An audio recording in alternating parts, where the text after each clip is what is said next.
Come and fly away with me. Come and fly away with me. Come and fly away with me. Hey you guys, welcome back to my channel. Welcome back to my channel, you guys. How are y'all doing? Oh my god, you guys, first and foremost, before I even start the video, my last video, I was so pissed off, okay? Because I like wearing nude lip gloss, right? But I have naturally big lips, okay? They used to call me DSLs when I was younger. Whatever. And if I like get into a story time, like, and I'm talking nonstop, like every 10-15 minutes, my lip gloss, like as I'm reapplying, it's like drying out and then caking up in the corners, drying out, caking up in the corners. So it was making me so like cringe out. So now I transferred over to lip oil. I'm using lip oil right now for my videos since I'm talking so much, and I'm gonna make sure I occasionally make sure I see and check it because I have the camera light on me, so I can't see it until I upload it to my computer, and then I'm like, what the fuck, like. But sorry about that, y'all. But if y'all have any suggestions on lip glosses for big lip people that don't cake up but I can still get that nude effect, let your girl know. Drop it in the comments because I need that. I need that. But in other news, you guys, do I need to update y'all? No, I don't need to update y'all because everything that's coming up is a surprise. We are still on our road to 5K. We are literally at the home stretch, you guys. We are maybe like, we're less than 100. We're on the way. We're like close to less than 50. So thank y'all so much. I really appreciate y'all support. I would not be able to do without my Haras dolls. And to everybody that's new to this video, welcome to the tribe. So that's the only thing I need to update y'all. Oh yes, this is the last thing before the story. And today's story is worth it, right? So stay tuned in, right? I have put out the community poll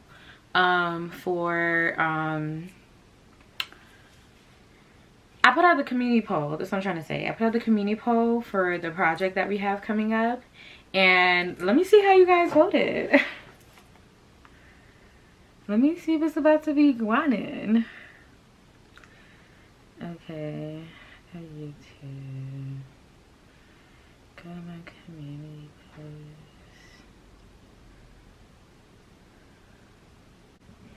Okay, I asked you guys to pick a style, a design, and a theme. I'm not going to tell you guys what it's for yet. You guys are going to know. And when it comes up, y'all better be tuned in. Don't just come in for the drama, because this is about to be a different type of drama, but good drama, like fashion drama, But y'all said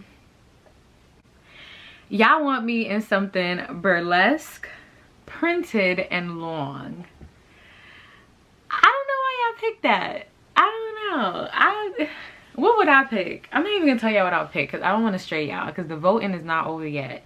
I'm gonna close out this poll probably March 1st. So yeah, I'm gonna close out this poll March 1st. So I'm gonna see, but what I really was going for is y'all good on the long. I really wanted to do a solid. I really didn't want to try to do a print. I'm not really a print girl. Like, I'm really not a print girly. Prints scare me. But maybe that's good. Maybe I should take risks. Maybe I should. I don't want to tell you what I'm doing. Y'all nosy. Stop trying to read me. I'm not telling y'all. Okay, I'm telling y'all a little bit. No, I'm not saying it. Burlesque over cabaret, I'm checking at those. So those are two things that y'all picked that I really like. So 2 out of 3 is cool. I could compromise because burlesque compared, I feel like right now I'm about to change my style. If you guys ever visited my Instagram, y'all know I'm a little, you know, I'm leaving that era. I'm about to be a little more modest, okay? I'm about to join the modest era, but I don't want to lose myself. So I'm still going to do my colors. I'm still going to have fun with my wardrobe and my designs. I'm still going to be sexy, but I just want to take it to a different league. And I would never forget where I always, like, I knew there was going to come a time where I'm just like, I don't even want to dress like that no more. I want to dress like this. But I had to wait to get there. So I'm transitioning into that. So I want to see how I intertwine my modest era with my sexy era. So burlesque over cabaret, because I felt like if I would do cabaret, it would be a little more on the sexy side. So burlesque give me more like seductive, sultry. So I'm checking that. Have y'all ever tried to change y'all style? I feel like my style always changes. It has changed many versions. I used to be a hipster and all that. That's a whole different story, but I got hipster story times, I gotta tell y'all. But nevertheless, I'm ranting. I don't want this to be an update video because we're already at 8 minutes. So thank y'all for voting. And if you want to vote, or if you haven't voted yet, I'm going to add it somewhere over here, or head to my community tabs and vote. Thank you. So on the docket list today, I just got a new phone. I'm still adjusting. Okay. We heading to Virginia. Okay, we headed to Virginia, and then we going from Virginia to North Carolina. Okay, so we in the South. We're in the South. We're not in the East Coast. Right now we're in the East Coast, but we headed to the South. Okay, okay. So all my Virginia baddies, tap in. Everybody from Virginia, tap in, drop it in the comments, because a lot of y'all are going to know exactly who I'm talking about. Y'all gonna know. Y'all knew in one of my last videos, and y'all definitely gonna know in this video, because I'm really finna drop the tea in this story time. I know I say a lot of my story times are juicy, and they are, but this one is pretty juicy because I'm spilling other people's tea too. And the reason why I gotta spill other people's tea is because y'all gotta understand what going on. Okay, y'all gotta see what's going on. Y'all know I gotta give y'all details or whatever. And I was supposed to give y'all this story time. I was thinking about giving y'all this story time like 2 weeks ago, and I just had so much was just happening. I just didn't get to come, and I gotta remember to come outside. So I'm outside. Mail lady is delivering today, and what? We about to get into the story time, and you guys know when I say the story starts off like this, you know it's gonna be wet. It's gonna be motherfucking wet, juicy, squish squish, scram scram, juicy. I think it's a little unethical that I be doing that to y'all. I'm gonna stop flirting with y'all like that. Y'all don't want to hear me. Okay, I'm not even gonna do it again.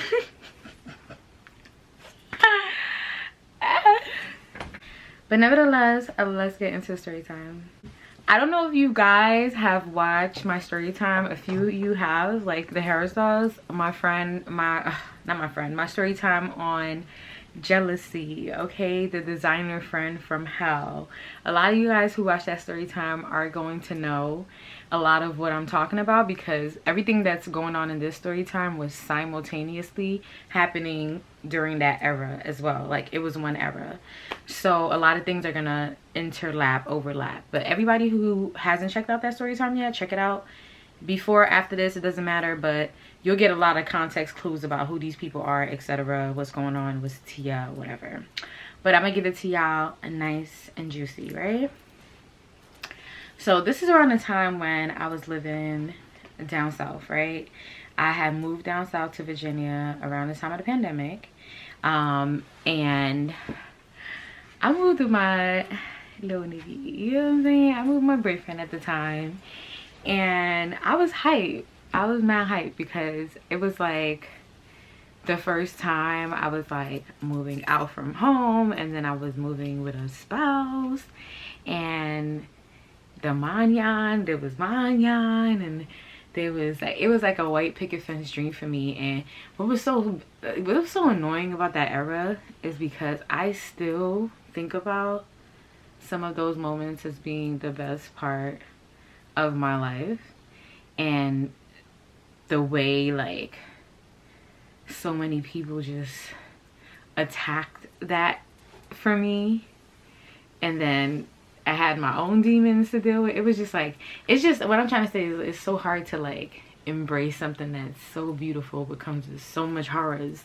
at the same time. Like it was that kind of era for me, right? But nevertheless, it was my first time moving away or whatever, right? So I moved down to Virginia with my boyfriend at the time. I don't know nobody there. He introduces me to Naomi from Jealousy Storytime. If you guys don't know who Naomi is, she is a model based in Virginia. She's like hood famous type of thing, but she's a very talented, very good model. I don't like I wouldn't say I don't like her. I don't like what she ended up doing. I remember I touched base briefly about it, but I never explained to y'all what happened between me and her. But this is what happened, right? So I go down there. I don't know anybody. I meet Naomi. So Naomi and I become friends, or whatever the case may be. She's a model. I'm a fashion designer. She also throws fashion shows out there in Virginia, and she invites me to like be a designer there. She introduces me to the designer from hell. I'm not even gonna give her any shine in this story because she doesn't really matter in this story time. I spoke about her enough in jealousy. And you know, I'm just hanging out with these girls because, you know, my boyfriend at the time introduced me to them, and Naomi is his family member, so that was that dynamic, right? So I ended up living with Naomi for, I would say, roughly about like, if not 6 weeks, close to 2 months, right? And the reason why we got there, fast forward there, is because yes, I was living with my boyfriend at the time, but unfortunately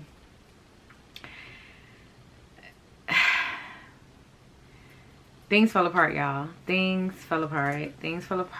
We had a lot of people in our business from the outside looking in. We had our own separate issues that we were dealing with, and we were not equally yoked or connecting on a spiritual, emotional, all that type of level. It was just not the right time.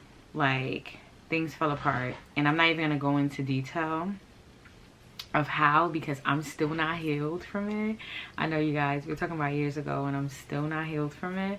But I really don't like talking about stuff that I'm not healed from, because I don't want to relive that. But stuff that I don't give a fuck about, I'm gonna tell you it was tea. Like, you know what I'm saying? It was tea. But so yeah, that hill went crashing down, type of thing. But that's normal. Like, I'm pretty sure we all have been in a situation where we thought things were white picket fence, fairy tale, and then boom, one day things just come crashing down for various reasons. And what I learned to understand about that is, I used to be like, oh, it was his fault, but as I get older and I look back on the situation and the relationship as a whole, I can see where I've played my role and I'm happy I have, because it helped me grow. You know, you can't fix a problem until you know it. So I never want to be that person who thinks I'm completely right, because that's never true. So nevertheless, I just wanted to say that about the situation, because I'm gonna talk about it a little more, and I just want to be fair about it, right? So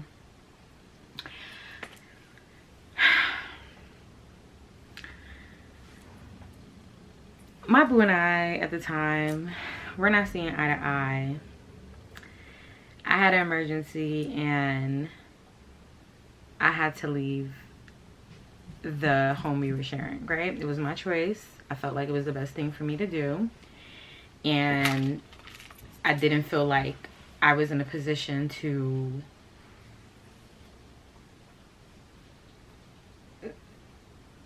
make rapid decisions, because at that point I had already invested a lot in the move down there, meaning I had rented out a sewing studio and paid for some months in advance. So I was tied up in that lease. I had bought a car out there. I had, like, you know, registered some stuff out there. I was planning a pop-up shop out there, and I had already set some money aside. And I was just like, I need to get far away from this situation, but I still need to stay in the South. I need to be in Virginia. I have so much tied up right now. A lot of my friends are tied up here. I was definitely at a crossroads, and yo, that situation really changed the trajectory of how I make decisions, how I control my emotions. Like, that was the biggest downhill of my life. Well, you know, when you hit rock bottom, I'm happy. I don't know if you hit rock bottom twice, but that was when I really hit rock bottom. Like, I had never felt rock bottom until that time. So if I ever cried before about, oh, I'm so sad, everything is going bad, that shit was nothing compared to when I was down in the V, in the DMV. That shit was crazy. So Naomi, the family member of my boyfriend at the time, she offered me a place to stay. She was like, hey, you know, you can stay by me or whatever the case may be. She doesn't have an issue with that. Just come by her, because I was planning on going to like maybe like do a short stay at a B&B or a hotel every like bi-weekly or some shit like that. You know what I'm saying? Like I was planning on doing something like that. But when she offered me somewhere to stay, I definitely was like, okay. It was hard for me to say yes for many reasons. Number one, I'm a Capricorn. I don't like to accept help. I don't. Number two, she was his family member, and I just felt like I didn't want to put her in the middle of it. But then again, it was kind of like she was like kind of the only, like, these were the people that I was introduced to. Yeah, I had met other people, but these were the people I was connecting with out there. Outside of her and him, and I don't know anyone else. I don't have no crew. I don't have no people out there. I'm in a foreign, it's foreign to me. It's not far from me, but it's foreign to me. So I don't know how to navigate these grounds. I'm a New Yorker. So I kind of needed her if I was going to stay there and navigate. Because at that point in time, I wasn't as resilient as I am right now. So I didn't really have like the wits I have right now. Because since then, you know, I've studied a lot more in school. I've read a lot more books. So I'm a little more, you know, solid right now. Back then I didn't really have those skill sets, right?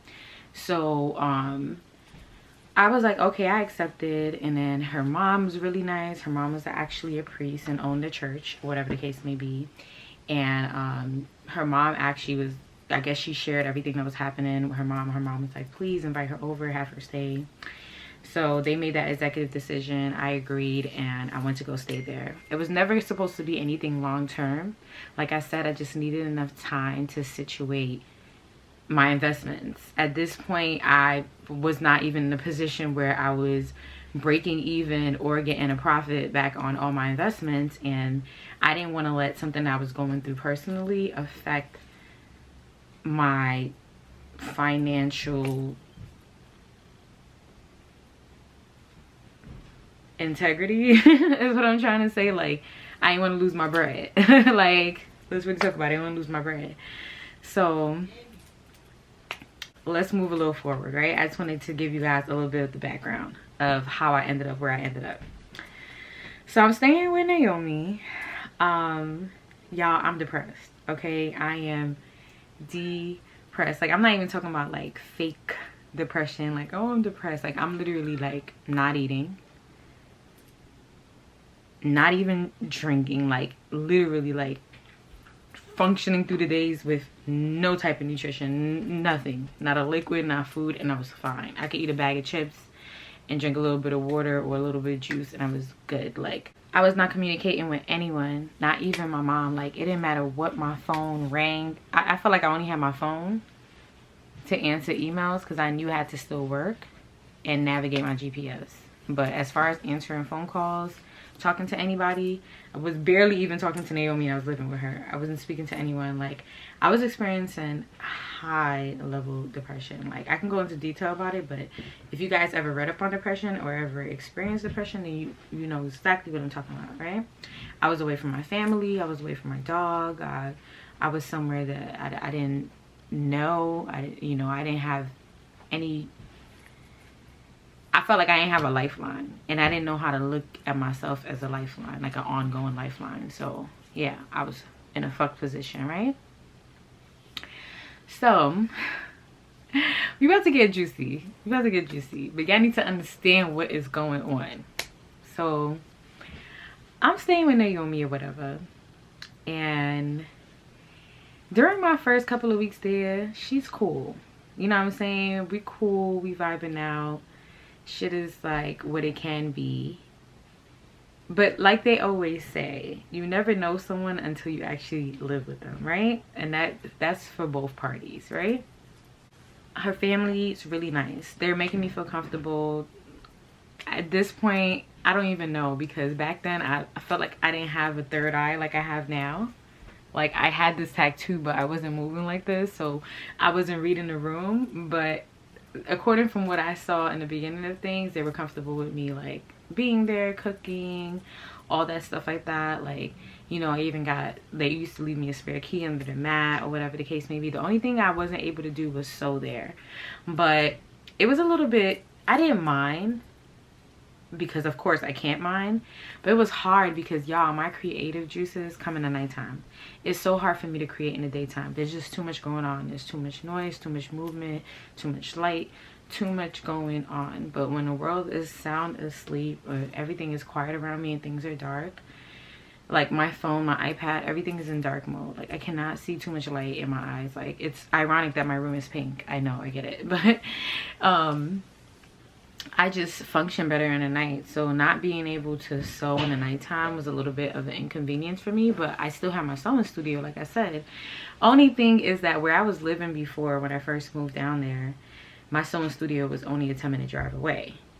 Now that I was living with Naomi, she was a whole other city like away. She was like 45 minutes away from where I was renting the sewing studio, so it was a little bit further for me to get out there. And y'all, I don't know how people in Virginia navigate, because there ain't no buses.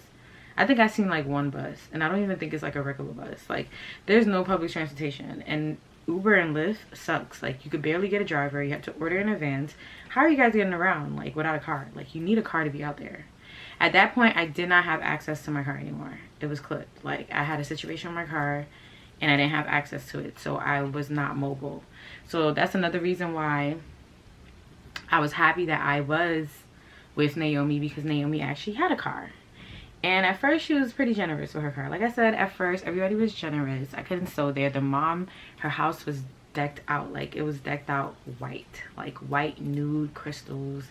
So she was one of those, like, you know when you decorate your house in white nude crystal. Like I couldn't sew in there and be dropping trimmings and thread and all that everywhere, dragging. It was full of white carpet. Like, you know, homes like that, you gotta like like no pets, no this, no that. Like there's a lot of rules that go into it, right? So nevertheless, at first, my first couple of weeks there, I was just really trying to get my head together, trying to focus, trying to see what are my options, what's the next thing I'm gonna do, like trying to figure all that stuff out. In the meantime, Naomi, she's cool. At first she was cool. Like if I would ask to borrow her car, she would have no issue with it.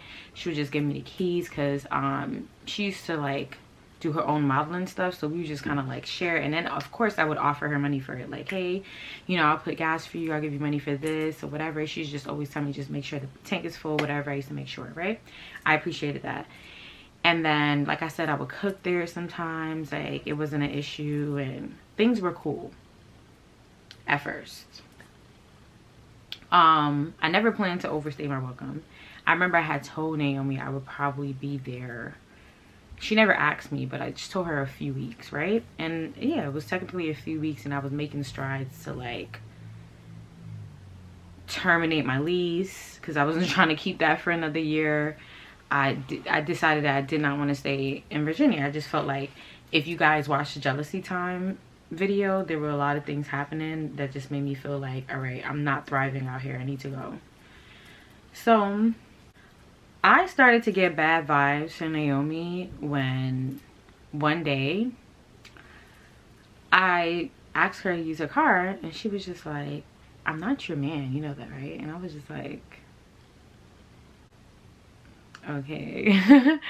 I guess, like, you know what I'm saying? I understand. Like, I never thought you were that, but like the way that it came out, it was so snappy. It was something like really passive aggressive. You know, somebody kind of like is waiting to like say something to you. They're just waiting for the next time for you, like, next time she asks me, next time she asks me. Like, it was that type of thing, right? So from then on, when she gave me that answer, I had just started taking straight Ubers, and the Ubers were expensive, but I would just rather like pay to get to and from than to deal with anybody like trying to like make me feel any type of way.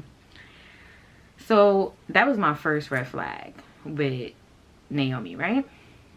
So as the weeks are going by, I see that Naomi was very close with me, right? But then she started to grow a little more distant, where it felt like at first we were like college roommates, and then like as like the weeks go by, it just felt like, you know, I would wake up, we shared a room, so I never slept in her bed. I just felt like her and I didn't know each other that well, and we weren't that close enough for me to just like sleep in her bed with her. Like we could cut her best friends. So I used to always make a bed on the floor next to her bed, right? So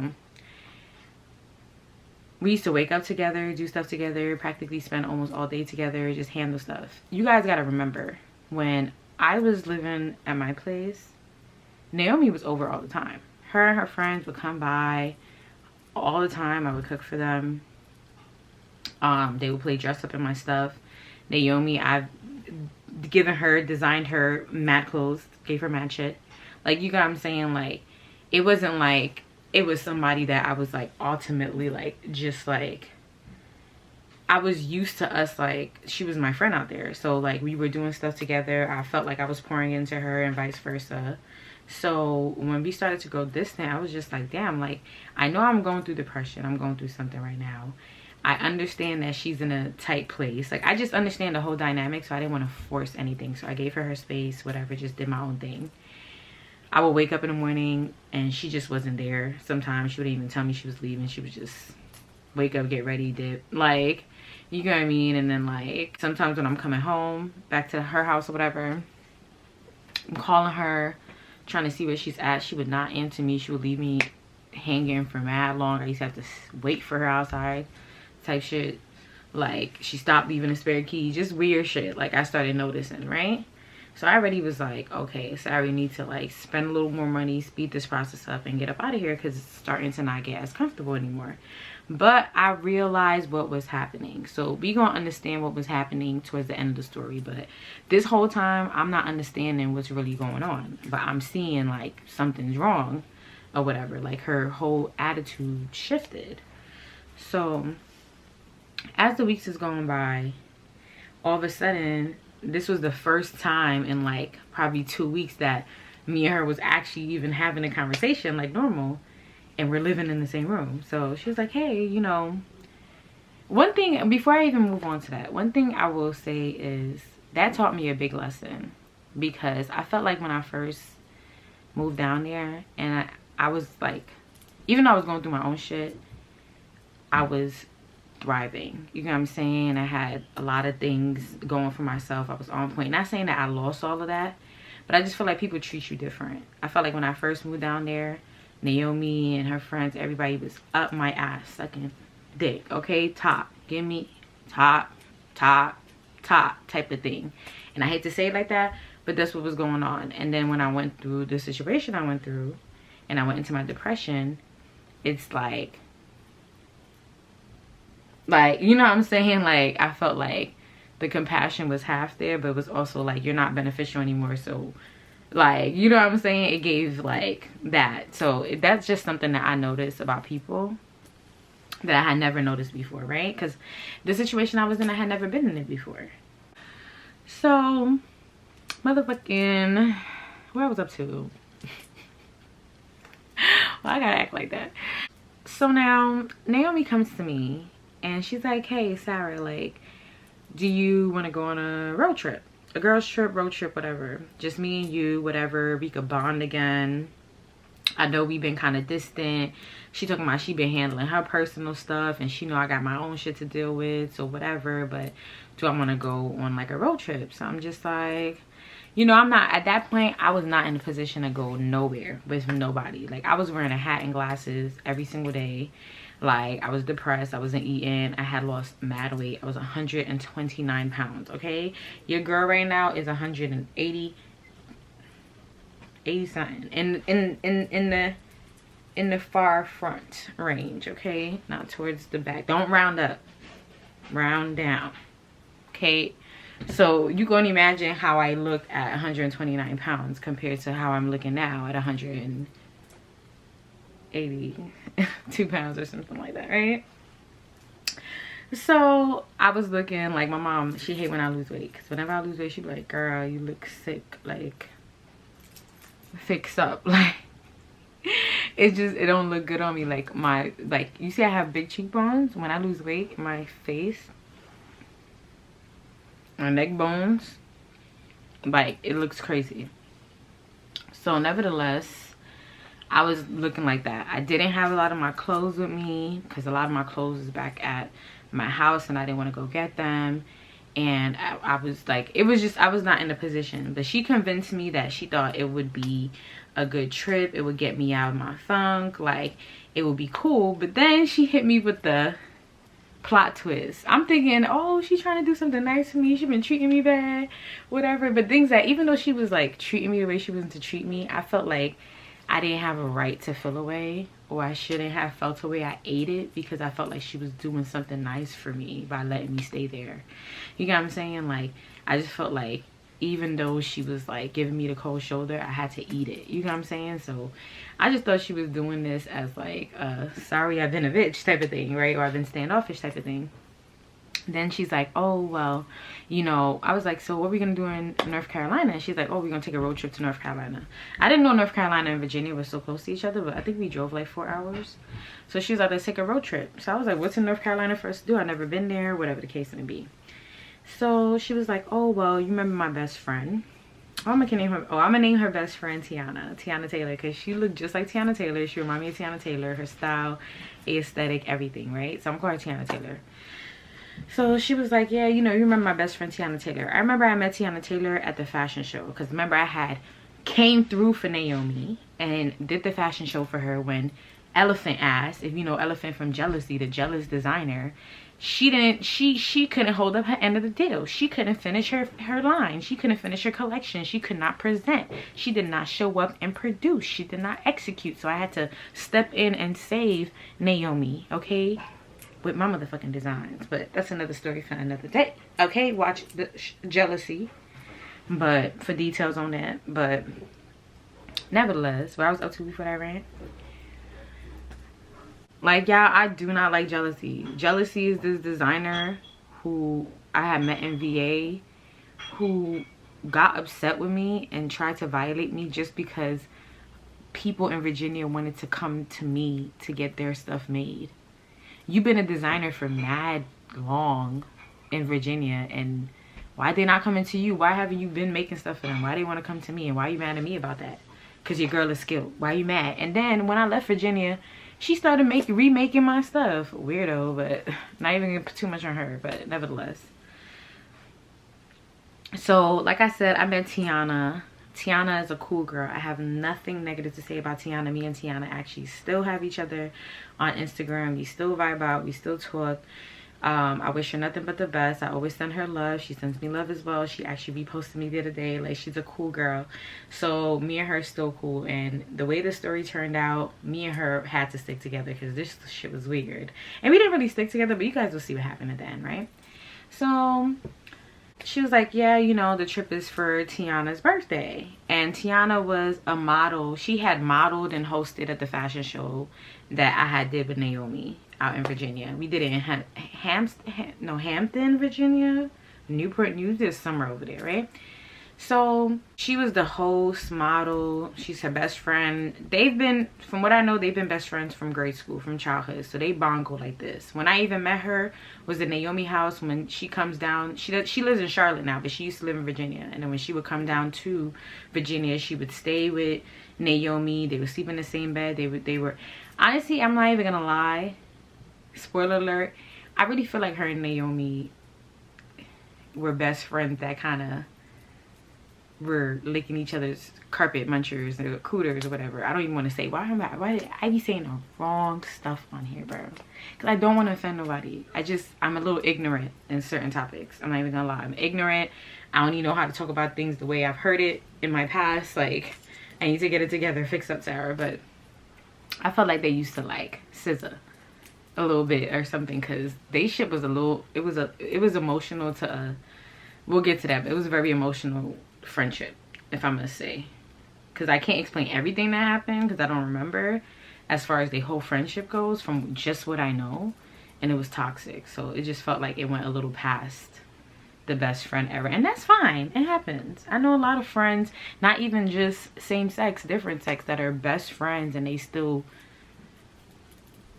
but they friends, but they still, you feel me? So I'm like, oh yeah, cool, I like Tiana. So once I start hearing it's for Tiana's birthday, blah blah blah, and I'm like, oh yeah, cool.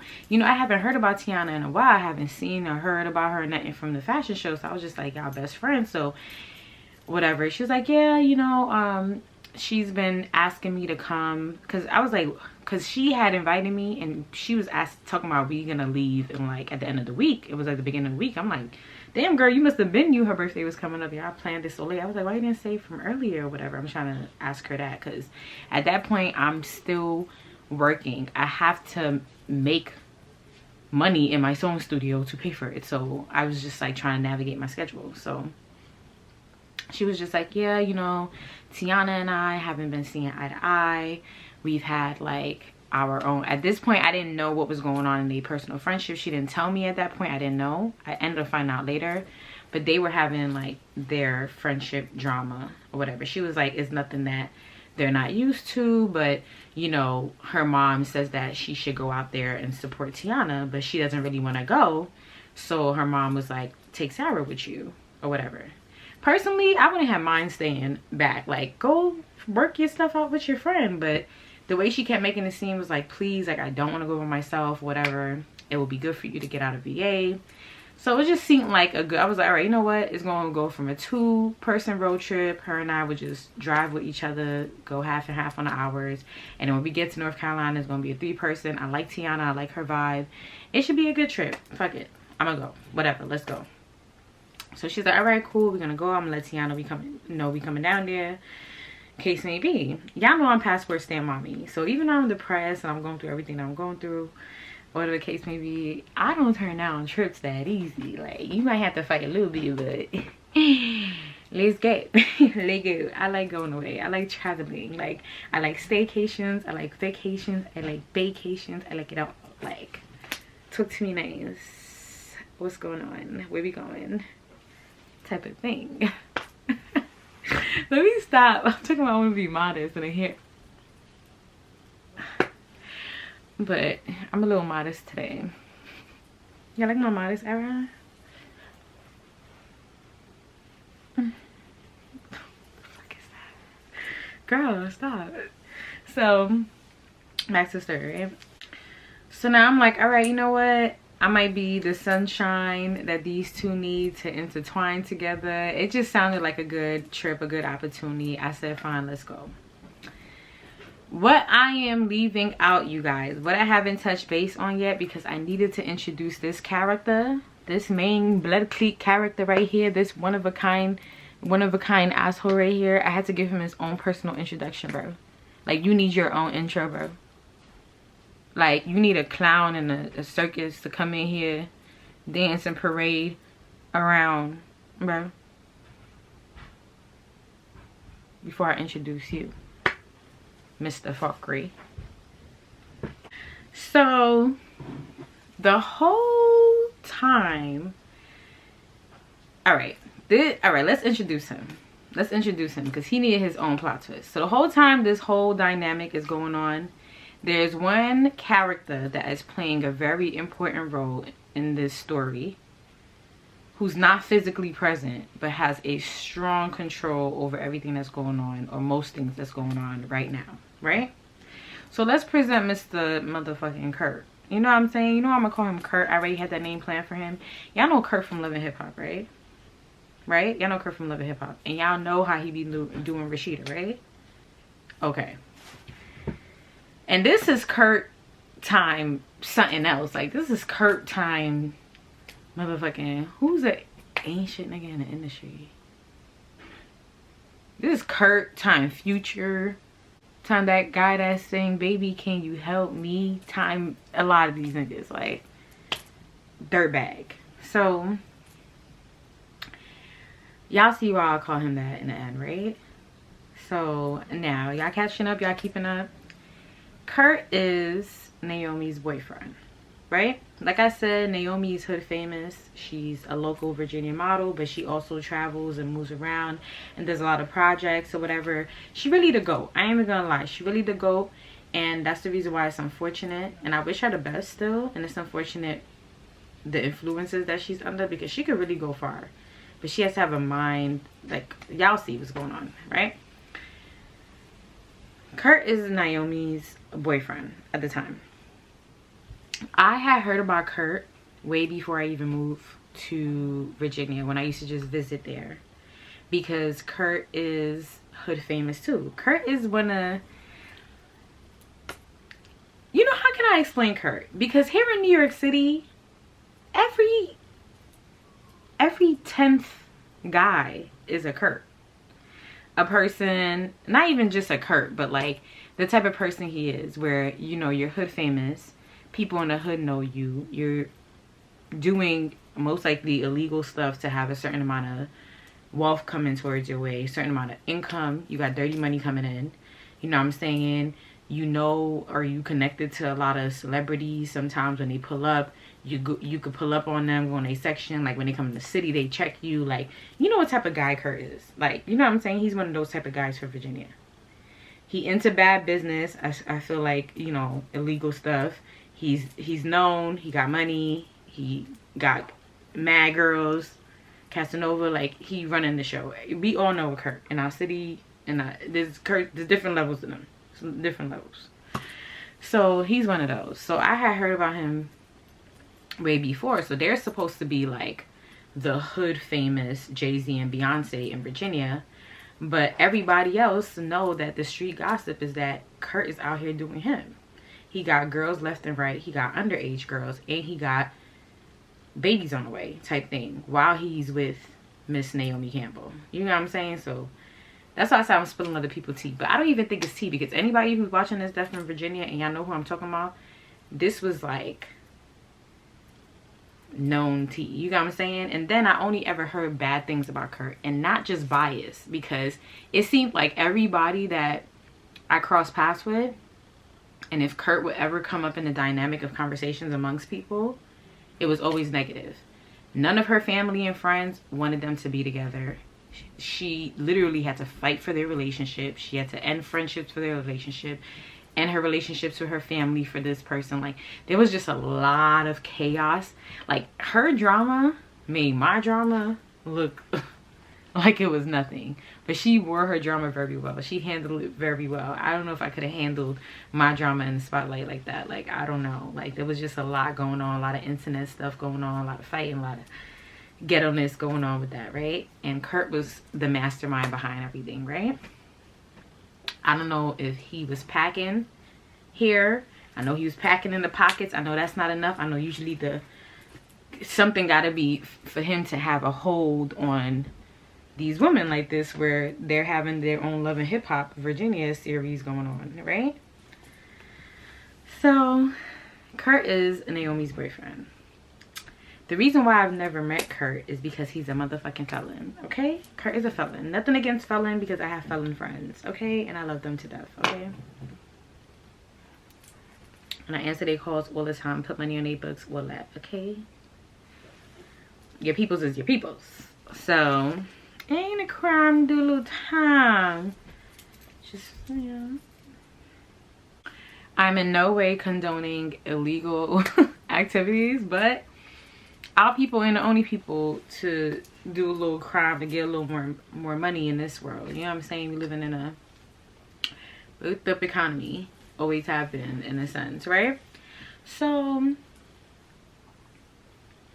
he locked up. That's why I never met him. But I've always, like I said, I've been around Naomi before I started living with her and after, where they would be on the phone with each other on the iPad screen, because like, he not just in jail, like he in prison, like he doing time, like he doing time.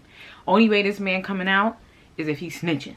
That's it. Like, there's no way. Like, the type of charges I read up on him, because I do my research on everybody, like, man, like and I'm gonna tell you why I did my research on him. It's gonna come out. Like, the time he doing, anyhow you getting out before 2035, you snitching, bro. There's no way. No way. He got way too many charges, and serious charges. So nevertheless, got my guy on a RICO or something like that. I don't even know. I got to get more in tune with the law, but nevertheless, he's a whole felon, right? So Naomi and this guy, I don't know, I think they've been together maybe like 2 years, I don't know, don't get me wrong, like I can't quote these people relationship. I know they've been on and off, toxic, blah blah blah, right? This man is not only Naomi's boyfriend, felon boyfriend who's locked away, he is also her messiah. Like, this man is in complete control of Naomi. And it was so weird because I've always heard about women doing everything for a man who's locked up and waiting for him and all this stuff like that, but I've never seen it up close and personal. I've never seen that type of stupidity ever in my life. And I wouldn't even say stupidity because I don't know if I could ever be that person. I don't want to just judge, but the hold that that relationship had on her life, it just feels like stupidity. So nevertheless, let me just get into the details. This guy was like her messiah. This girl couldn't fart, breathe, piss, think, nothing without his approval. And when I was just her friend, I wasn't living with her, I seen it a little bit, like, oh yeah, like he's always calling her. She got to tell him exactly what she's doing, where she's at. Like, it was kind of like a parole officer checking up on you. Like, when I would be with her in the car rides, like, you know, it's like a parole checking up on you. It was that type of like thing. Like, he need, like, to the point where like I would hear him telling her like, oh yeah, because, you know, why were you here last night? You know, I have eyes on you, I have people watching you. Okay, where are you headed now? What time are you supposed to be there? Okay, when you get there, FaceTime me, so video call me, so not FaceTime, but you know, the jail video call, so I can see the surroundings and see who's there. Okay, you can't do business with this person. Okay, you can't do this gig. No, I don't want you doing that. Mind you, he didn't want her being a model anymore, and I felt like, what the fuck? Like, she's been modeling her whole life. Not only has she been modeling her whole life, she is a great leader. Like, you know, when someone is not only talented, but they can lead and guide, she has that in her. She's done it. She's done classes for kids and fashion shows and trainings, and she's a great speaker. Like, top quality bitch, like top quality fucking girl, like top quality, like top notch, like can go far, like, you know, has gone far too. Like, if you guys know what I'm talking about, you know her portfolio, you know why I'm saying that, right? So now he don't want her to model no more. I remember she was telling me that, like, he just want her to get like a regular job because he was like, oh, her, you know, the modeling is not consistent money. And I don't know how the modeling world works and how that money is made and stuff like that. But with everything you do, you just have to learn financial literacy. It's all about that. It's not even the craft that you choose, or, you know what I'm saying, or the skill set or the career. You still need to know financial literacy so you can understand how to manage your money, how to invest your money, how to make your money make money for you, etc., etc. So I just felt like, why can't she be a model and just perfect her financial literacy and still do what she loves and make a business of it? Like, I just felt like, why should she have to give up that to work a 9 to 5? And the whole reason I end up finding out is she was doing all this because she was the one that was taking care of his car note, taking care of all his bills that he left behind when he got locked up and all this stuff like that, because they have froze all his money and his assets and stuff like that. And it's like, nigga, you're facing big crime, big time, big crime, big time, all that stuff like that. And you got this poor young girl, not barely in her fucking late 20s, 30s, early 30s, wasting her fucking youth and her life away supporting your bitch ass who got himself locked up. Why you weren't smart enough to secure your fucking bread if you know that you're doing shit you're not supposed to do? Let me calm down, because y'all not gonna understand why I'm irate like this until I get to the next part of the story. So I don't even want to do too much right now, right? The reason why I am just presenting Kurt is because he doesn't become a factor, like a complete factor with me until now.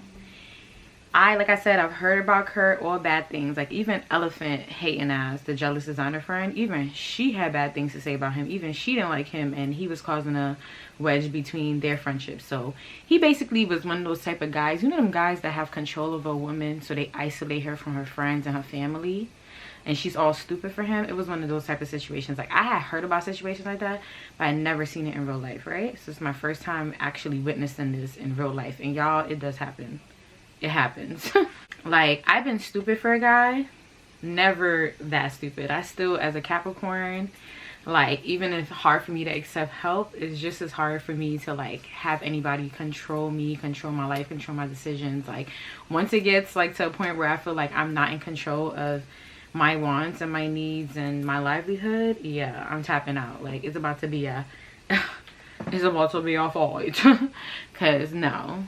So her mom didn't like him, like I said, like a lot of stuff. Like, remember I told her mom was a priest? I remember her mom used to be like, I need to pray these men off of y'all. Like, she wanted to pray my boyfriend off of me, pray Kurt off of Naomi. Like, she was not with it. She just felt like these men had demons that they were facing because of things that they did in their life, and that they were impacting us because we were having like sexual relations with them, and we were like, our mind, like she kept saying the succubus is on y'all, like it's holding on to y'all. She wanted to clear us, but none of us was going for it. Like, first of all, like, my family is spiritually connected as far as like the voodoo world go.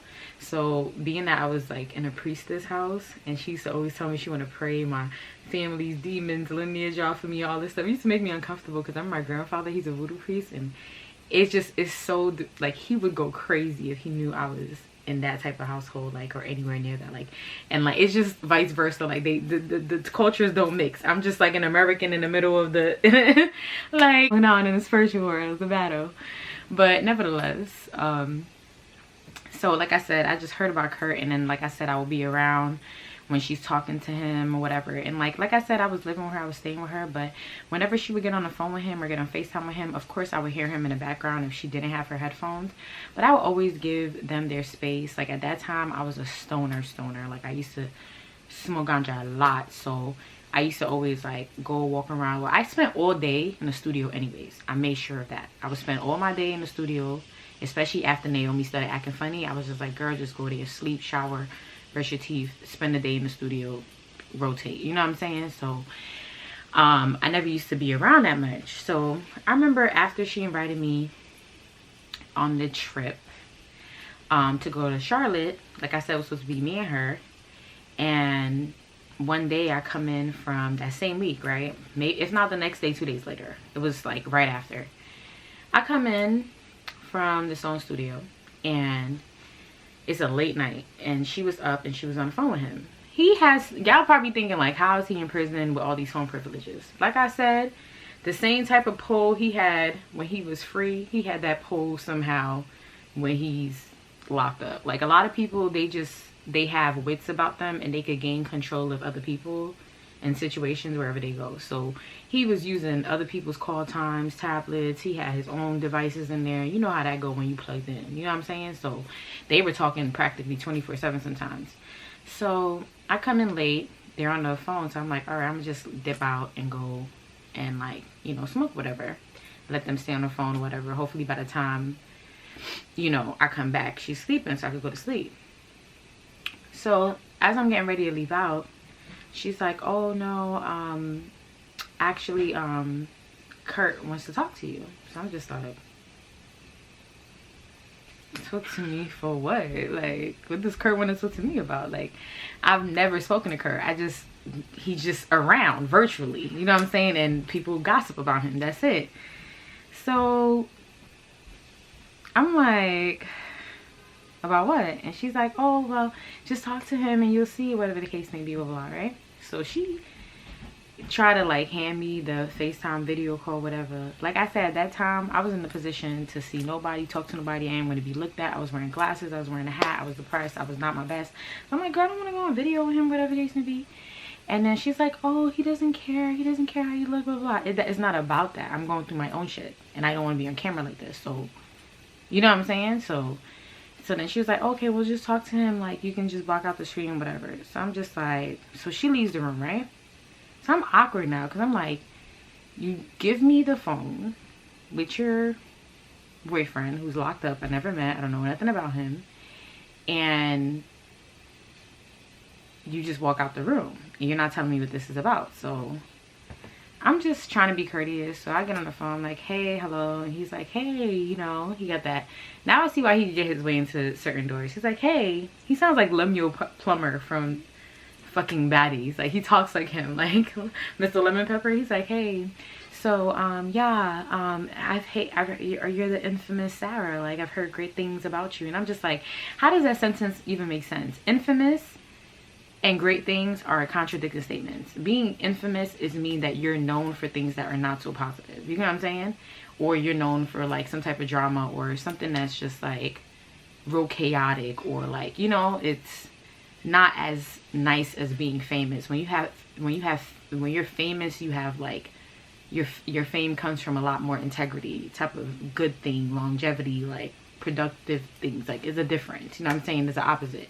So you talking about hearing great things about me and you're calling me infamous. Like, nigga, ain't nobody stupid over here. So the fuck, like, so now that first sentence shifted my whole gear, because I'm a Capricorn. So you only got to do something one time for me to see where I go on, or maybe even if my vision is not as clear and it's blurry because I'm going through stuff, I still be knowing where I go on. You know what I'm saying? I still be having my little oh, okay. So he all like, oh yeah, I heard great things about you. I just wanted to say thank you so much for assisting Naomi for the fashion show. Like, you know, you came in so clutch. You know, when I'm out of here, you know, I hope to do great things with you and blah blah blah. Like, you know, just talking that networking business talk, whatever. So I'm trying to see, because I know that he easing his way into something. So he's like, yeah, you know, you just came from work or whatever, right? Yeah, whatever the case may be. I'm like, yeah. He's like, yeah, you know, Naomi told me that, you know, you guys are planning to go to a trip to Charlotte, whatever. And I'm just like, yeah. And he was like, yeah, you sounded like you were in a rush, like you couldn't come on the phone. What were you about to do? I'm like, what? He's like, yeah, when you came in just now, you were kind of telling Naomi you can't get on the phone. What were you about to get into? And I'm like, nigga, I got a narcissist boyfriend too. Like, at the time I was saying that, like, I had a narcissistic boyfriend too. Like, you're not telling me nothing you don't know. Whatever you're asking me, you honestly already know the answer to the question to. So what are you asking me for? Like, I'm not dumb. Like, so I'm looking like, I see where this is going. So I was like, I was heading out for a second. Like, what was up? He's like, oh yeah, to catch a smoke. And I'm like,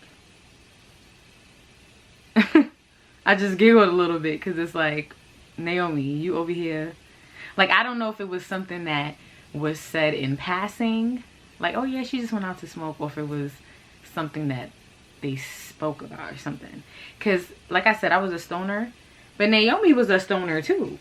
Naomi just didn't buy ganja, but if you had ganja, Naomi was smoking. Period, point blank. And then she was steaming. She was steamed this place. Like, girl, you did not put in on this, pass it back, like, type of thing. Like, she would OD. So she's not shy of smoking. So this man persists to say, oh, you know, I understand that, like, you know, you like to go out and smoke weed or whatever every night, and, you know, I'm really trying to, like, make sure that, like, Naomi is, like, not indulging in any of those type of things. You know what I'm saying? Like, you know, I need her to be pure and I need her head to be right. So I would appreciate it if you didn't, you know, smoke around her or whatever, especially when you guys go on this trip. So I'm just like, I said, listen, whatever Naomi chooses to do at her big age is Naomi blood cleat business, okay? I'm not Naomi's mother. I'm not her bad influence. I am none of that to her. If Naomi can't be around some ganja without controlling her urges, then she needs to do a lot more motherfucking healing or something like that. She's an addict then. She needs to go to rehab. Because you have to be an addict to not be able to be around something and not do it. There's times where I wanted to smoke or whatever, and maybe they don't have, maybe I don't know where the ganja came from, or they don't have pink rolling papers, or they don't have the rolling type of stuff I want, and then I just wouldn't smoke because I want to smoke. I want to smoke. I want to enjoy it, and it's not in the, or I just don't feel like smoking right now. Like, who cares? Like, you have to have some type of self-control, and you not having self-control, you can't put that on nobody. She's not a baby. So I'm just like, listen, Naomi smokes. I don't know if you know that Naomi smokes. So he's like, no, she doesn't. I'm like, yes, she does. Oops, sorry, couch at the back. So I didn't know this was a parent-teacher conference on Naomi, but I'm not her parent. Like, I'm just her friend. He's like, okay, yeah, well, okay, I understand. Well, okay, fine. I'm gonna make sure I talk to her about that, but please, if you can keep that just out of, like, you guys' vicinity, like, you're living with her, so it would be, you should respect her in that way. Nigga, I'm not smoking in her house. Like, what are you talking about? Like, I said, I don't smoke in here. Why would I smoke in here in a priestess house? He's like, yeah, but you're smelling like it, and you probably have it on your person. Nigga, don't give me no cop talk. Don't tell me I got shit on my person, you felon. Calm your motherfucking ass down. Matter of fact, guard, nigga, there's contraband in this motherfucking cell. Cause if the contraband was motherfucking in here, nigga, you would not be even talking to me nasty like this, nigga. Talk to me nice, bitch, before I call and report you. The fuck? P.O. Let me stop. That's not nice. That's not nice. But he was pissing me off. That's how I was feeling though, right? So now I'm not jacking the conversation at all. At all. And I can see Naomi's avoiding for coming in the room, but she's in the bathroom. Like, cause her room had a personal bathroom. So she's in the bathroom, so I know she can hear everything.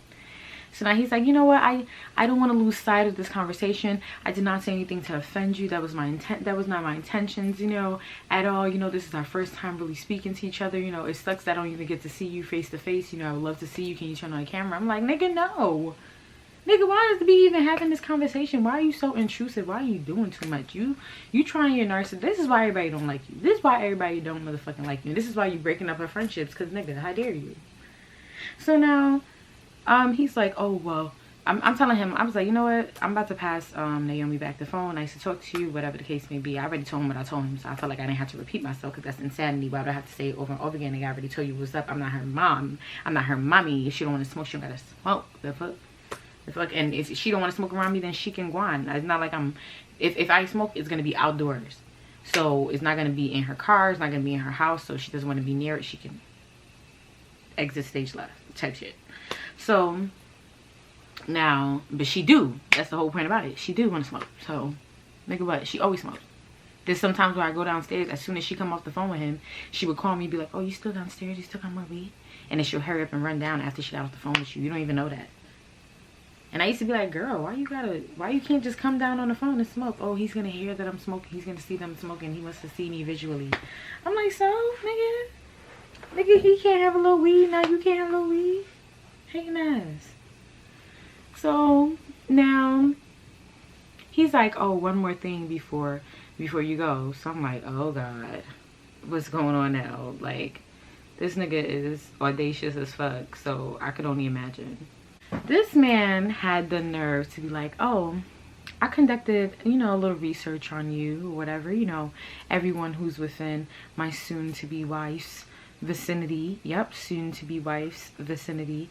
You know, this is how he's talking, like Lemuel Plumber. Like, I'm not even gassing it, bro. Like, I'm probably not even doing an accent right, but he's, the tone, bro, the tone. Like, he's talking to me like he's working the room, bro. I hate when people work the room on me.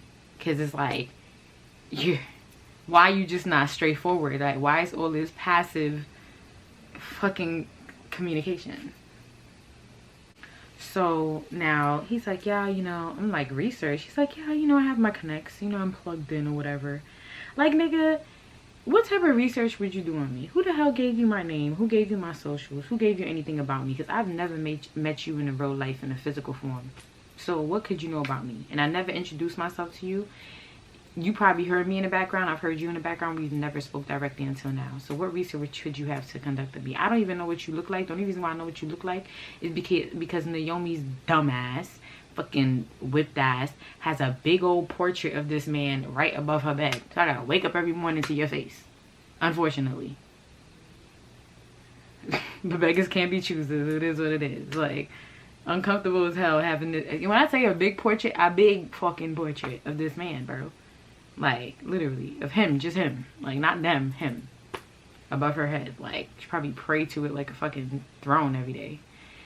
But, nevertheless, he's like, yeah, you know, and, you know, I understand you're a fashion designer and, you know, you're creative and you're expressive, but, you know, I don't know if Naomi told you, but she's leaving, the fashion, area of her life. You know, I don't think that's the route that she really needs to go. You know, she's working on being, you know, a good wife, a good stepmom to my children. I'm like, a good what? this young gal gonna marry you in motherfucking prison? First of all, why is she not the one telling me this? Why do you feel like you need to come and tell me this and explain this to me? Like, you need to tell me who she is and where she's going and check me, like as if I'm some type of setback in her journey. Like, that's how he was talking to me. He's like, yeah, you know, and you know, she's a soon-to-be wife, you know, she needs to dress, you know, more modestly, and you know, I see that you like to, you know, express yourself in certain ways on your, you know, social media, your Instagrams and stuff like that. Like, now I got uncomfortable because I was just like, nigga, you got my Instagram from Naomi. I even said that. I was like, who gave you my Instagram, Naomi? No, I told you I have my own connects, my own research. Naomi, I don't have to ask her anything. I know everything about her, who she's with, what they're about. This nigga started sounding like a motherfucking CIA agent. I know who she's with, what she's about, what they're about, Nigga, do you know what you're about? Because you're serving 10 to life, nigga. What the fuck is you talking about, nigga? Do you know what you're about, nigga? Because last I checked, we're the free ones, nigga, and you're the one who's locked up. So what kind of pull you think you motherfucking got, nigga? You think you motherfucking the mobster? Don Pacino? Whatever? Scarface, nigga? You got Naomi fucked up. You got me fucked up, nigga. Like, I got enough men trouble to deal with. This is all happening during the time I'm having my relationship issue. Remember, I dealt with jealousy, the jealousy story time with Elephant and her boyfriend trying to come up in my face about my sewing studio, whatever.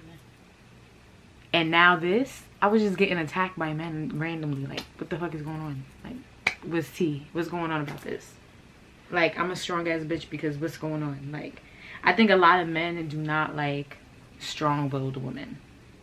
Women who don't bow down and listen. Men don't like it, because I think that was my issue and has been my issue with men all my life. I'm not bowing down to shit, bro.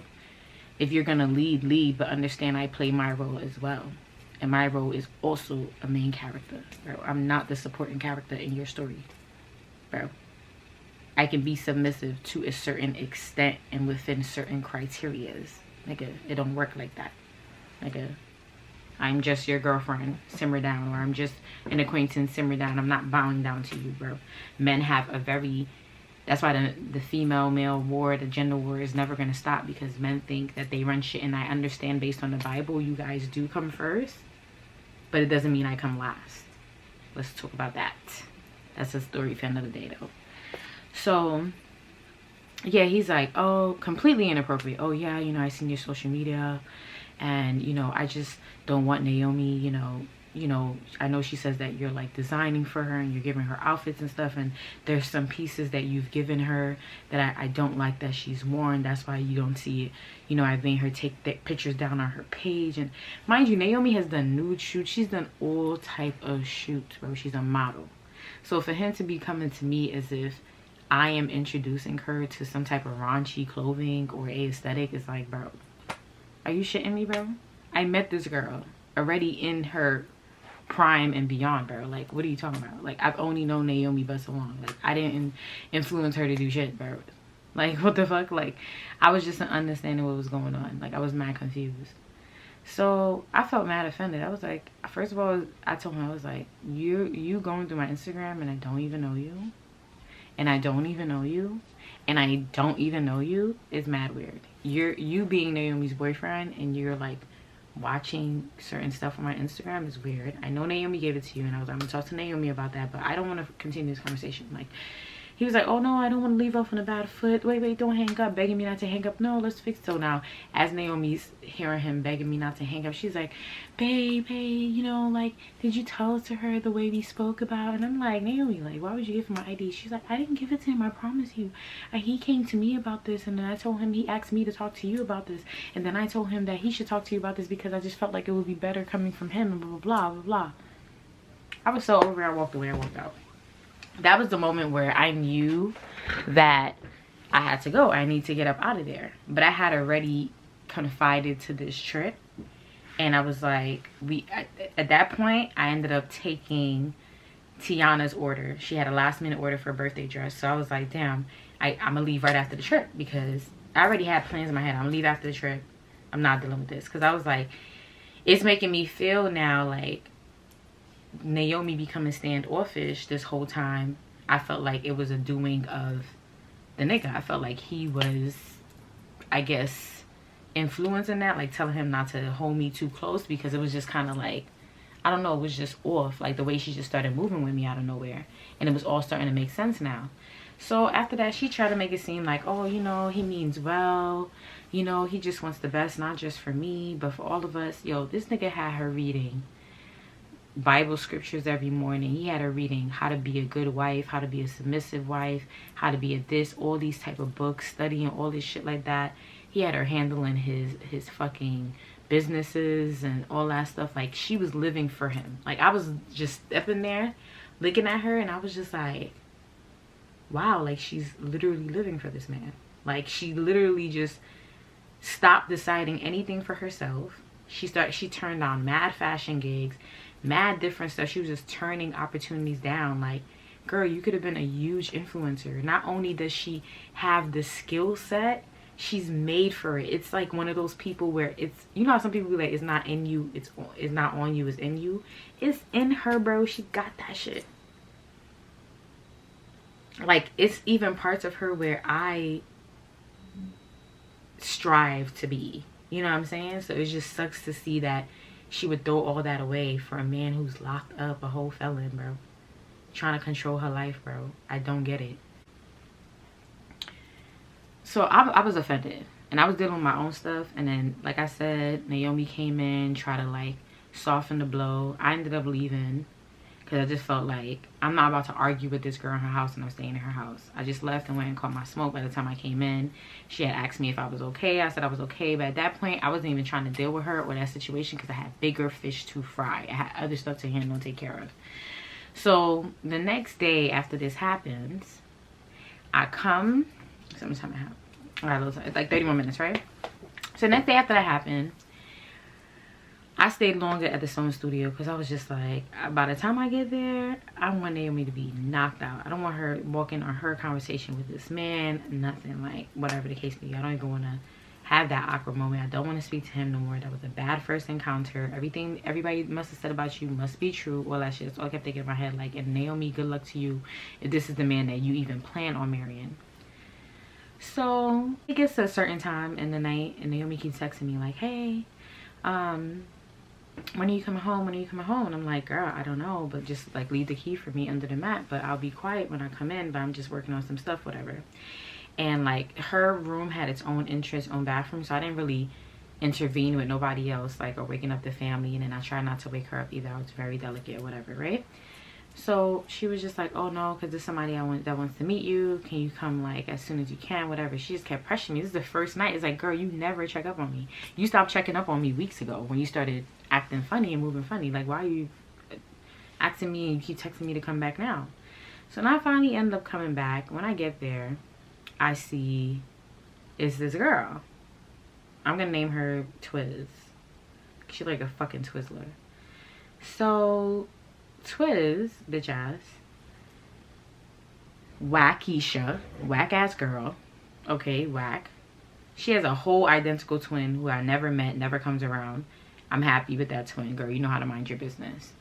So when I get over there, as soon as I get there, I see the girl. She's like sitting in the bed with Naomi, and then I walk in, and then she gets up like, hey, I'm Twiz, puts her hand out.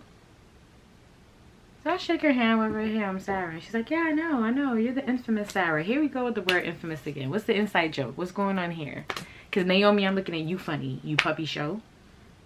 Why is people talking about me? I'm going through my own shit right now. I don't need all that. I didn't need all of that. I didn't need all them things then. So Twiz is like introducing herself to me, like talking to me, whatever.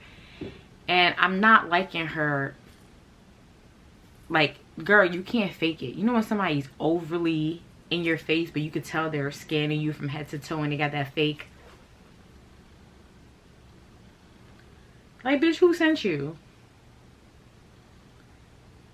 Now all of a sudden, it's funny that I was thinking that. I could see that Twiz is seeing that I'm standoffish because I'm a Capricorn, so I could wear my emotions on my sleeve, so I'm not really giving her too much energy. She's like trying to talk to me, trying to get to know me. I'm tired. I just came from a long day of sewing. I want to wash my ass and go to sleep on this hard ass floor, bro. Leave me alone. She trying to have conversation with me. All of a sudden, I don't know if Naomi did this to break the ice, but she's like, oh, guess what? I'm like, what? She's like, Twiz is coming with us to North Carolina. So I'm just like, for what? Like, I didn't say that, but I had my face like, I didn't say nothing. Like, I wasn't like, yay or nothing. And she's like, yeah, she's coming with us to North Carolina. So I'm just like, oh, okay. And I'm like, oh, did you tell? Because I remember when we were making the arrangements, we were thinking about going to a hotel, right, for North Carolina. But Tiana was like, hey, you know, I got a 1-bedroom, but I got a pull-out couch.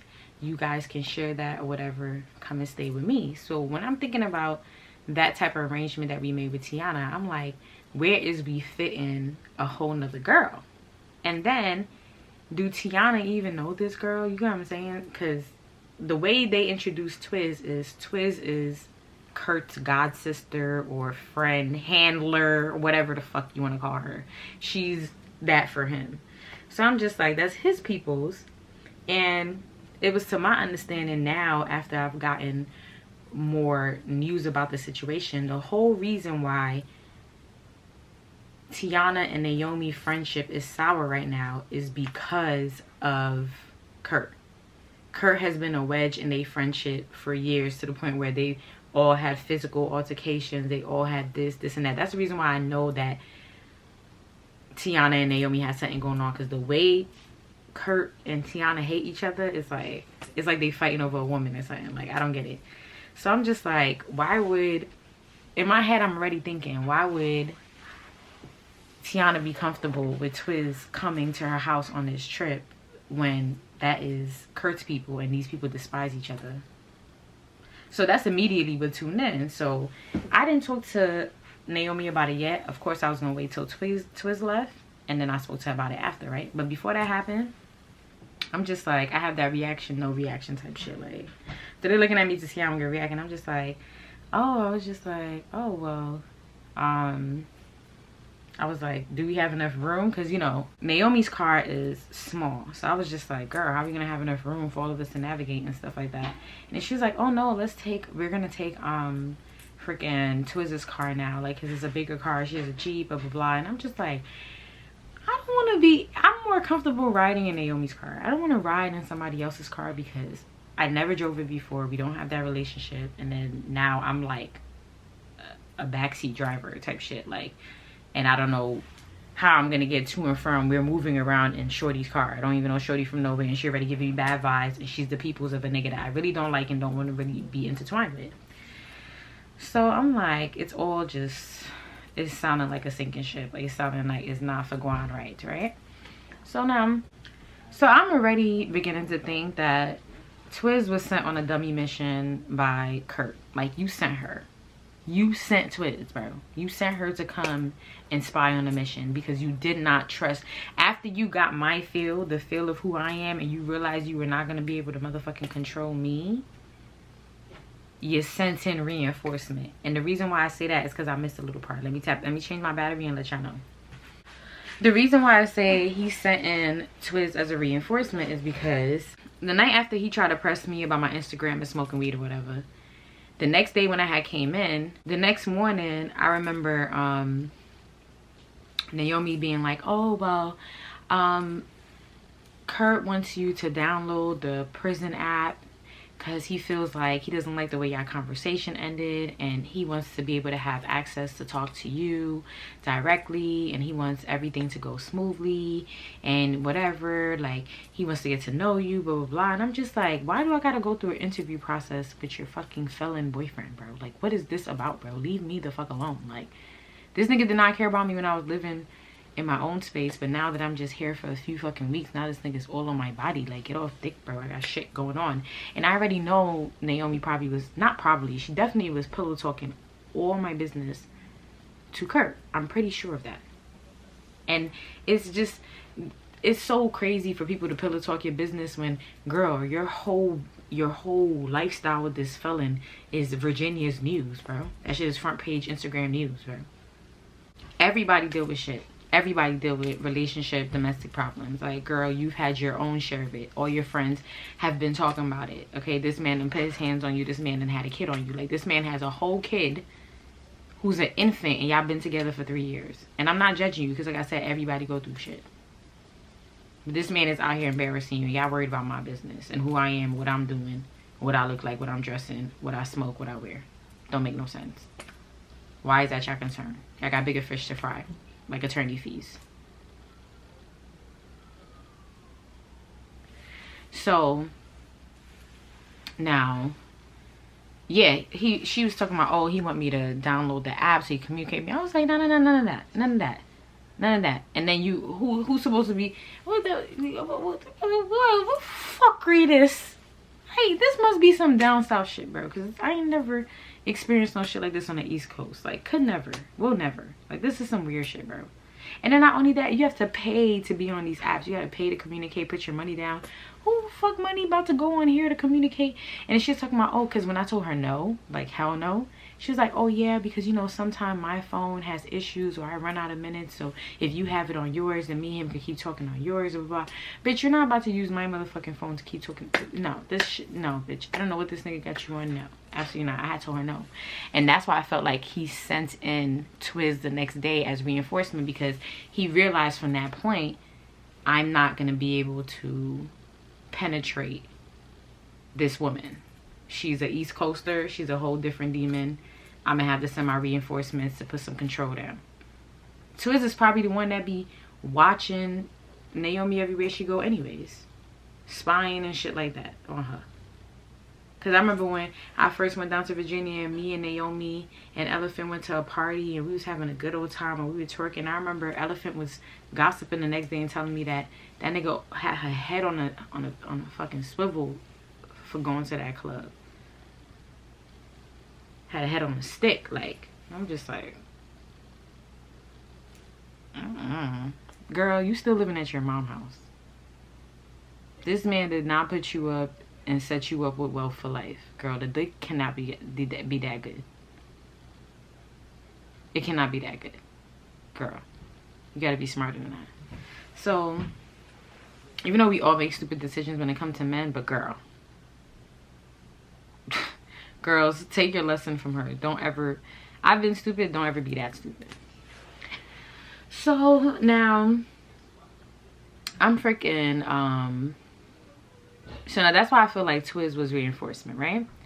So Twiz leaves or whatever the case may be, and I was like, you know what, I'm about to spice shit up. Me and Tiana and motherfucking me, Tiana, and Naomi had a group chat, right? And I was just like, I remember I asked Naomi after Twiz left, I was like, did you tell Tiana Twiz is coming? And she was like, can you tell her? And I was like, oh girl, I'm gonna tell her. Like, I was already gonna mention it. And she was just like, oh, okay, yeah, I just mentioned to her, see what she says. I was like, she's not going for it. You could already see her demeanor towards Kurt, like, and that's his people. She's not, has she ever even met Twiz? And she's like, no, they never met each other, but they know of each other. Okay, so I put it in the chat. I was like, let me be messy a little bit. I put it in the chat and I was just like, hey Tiana girl, can't wait to see you for your birthday. Your outfit is almost ready. I made her a cute outfit, a nice pretty outfit. She actually reposted the outfit the other day. If I find it, I'll put it somewhere over here, but she yeah, I'll put it over here, right? So she I hit her up like, yeah, your outfit's almost done, you know what I'm saying, blah blah. And I was like, yeah, do you happen to have room for one more person? And she was like, who y'all bringing to my house? I was like, not me, Naomi. And then Naomi, I'm waiting for her to chime in, because she's getting, me and her is next to each other. She's getting the messages. I'm like, girl, tell her you invited her. And she's like, you tell her. I was like, Naomi invited Kurt's god sister, Twiz. She said, hell no. That's exactly what she responded with, all caps. Hell no, I'll never forget that.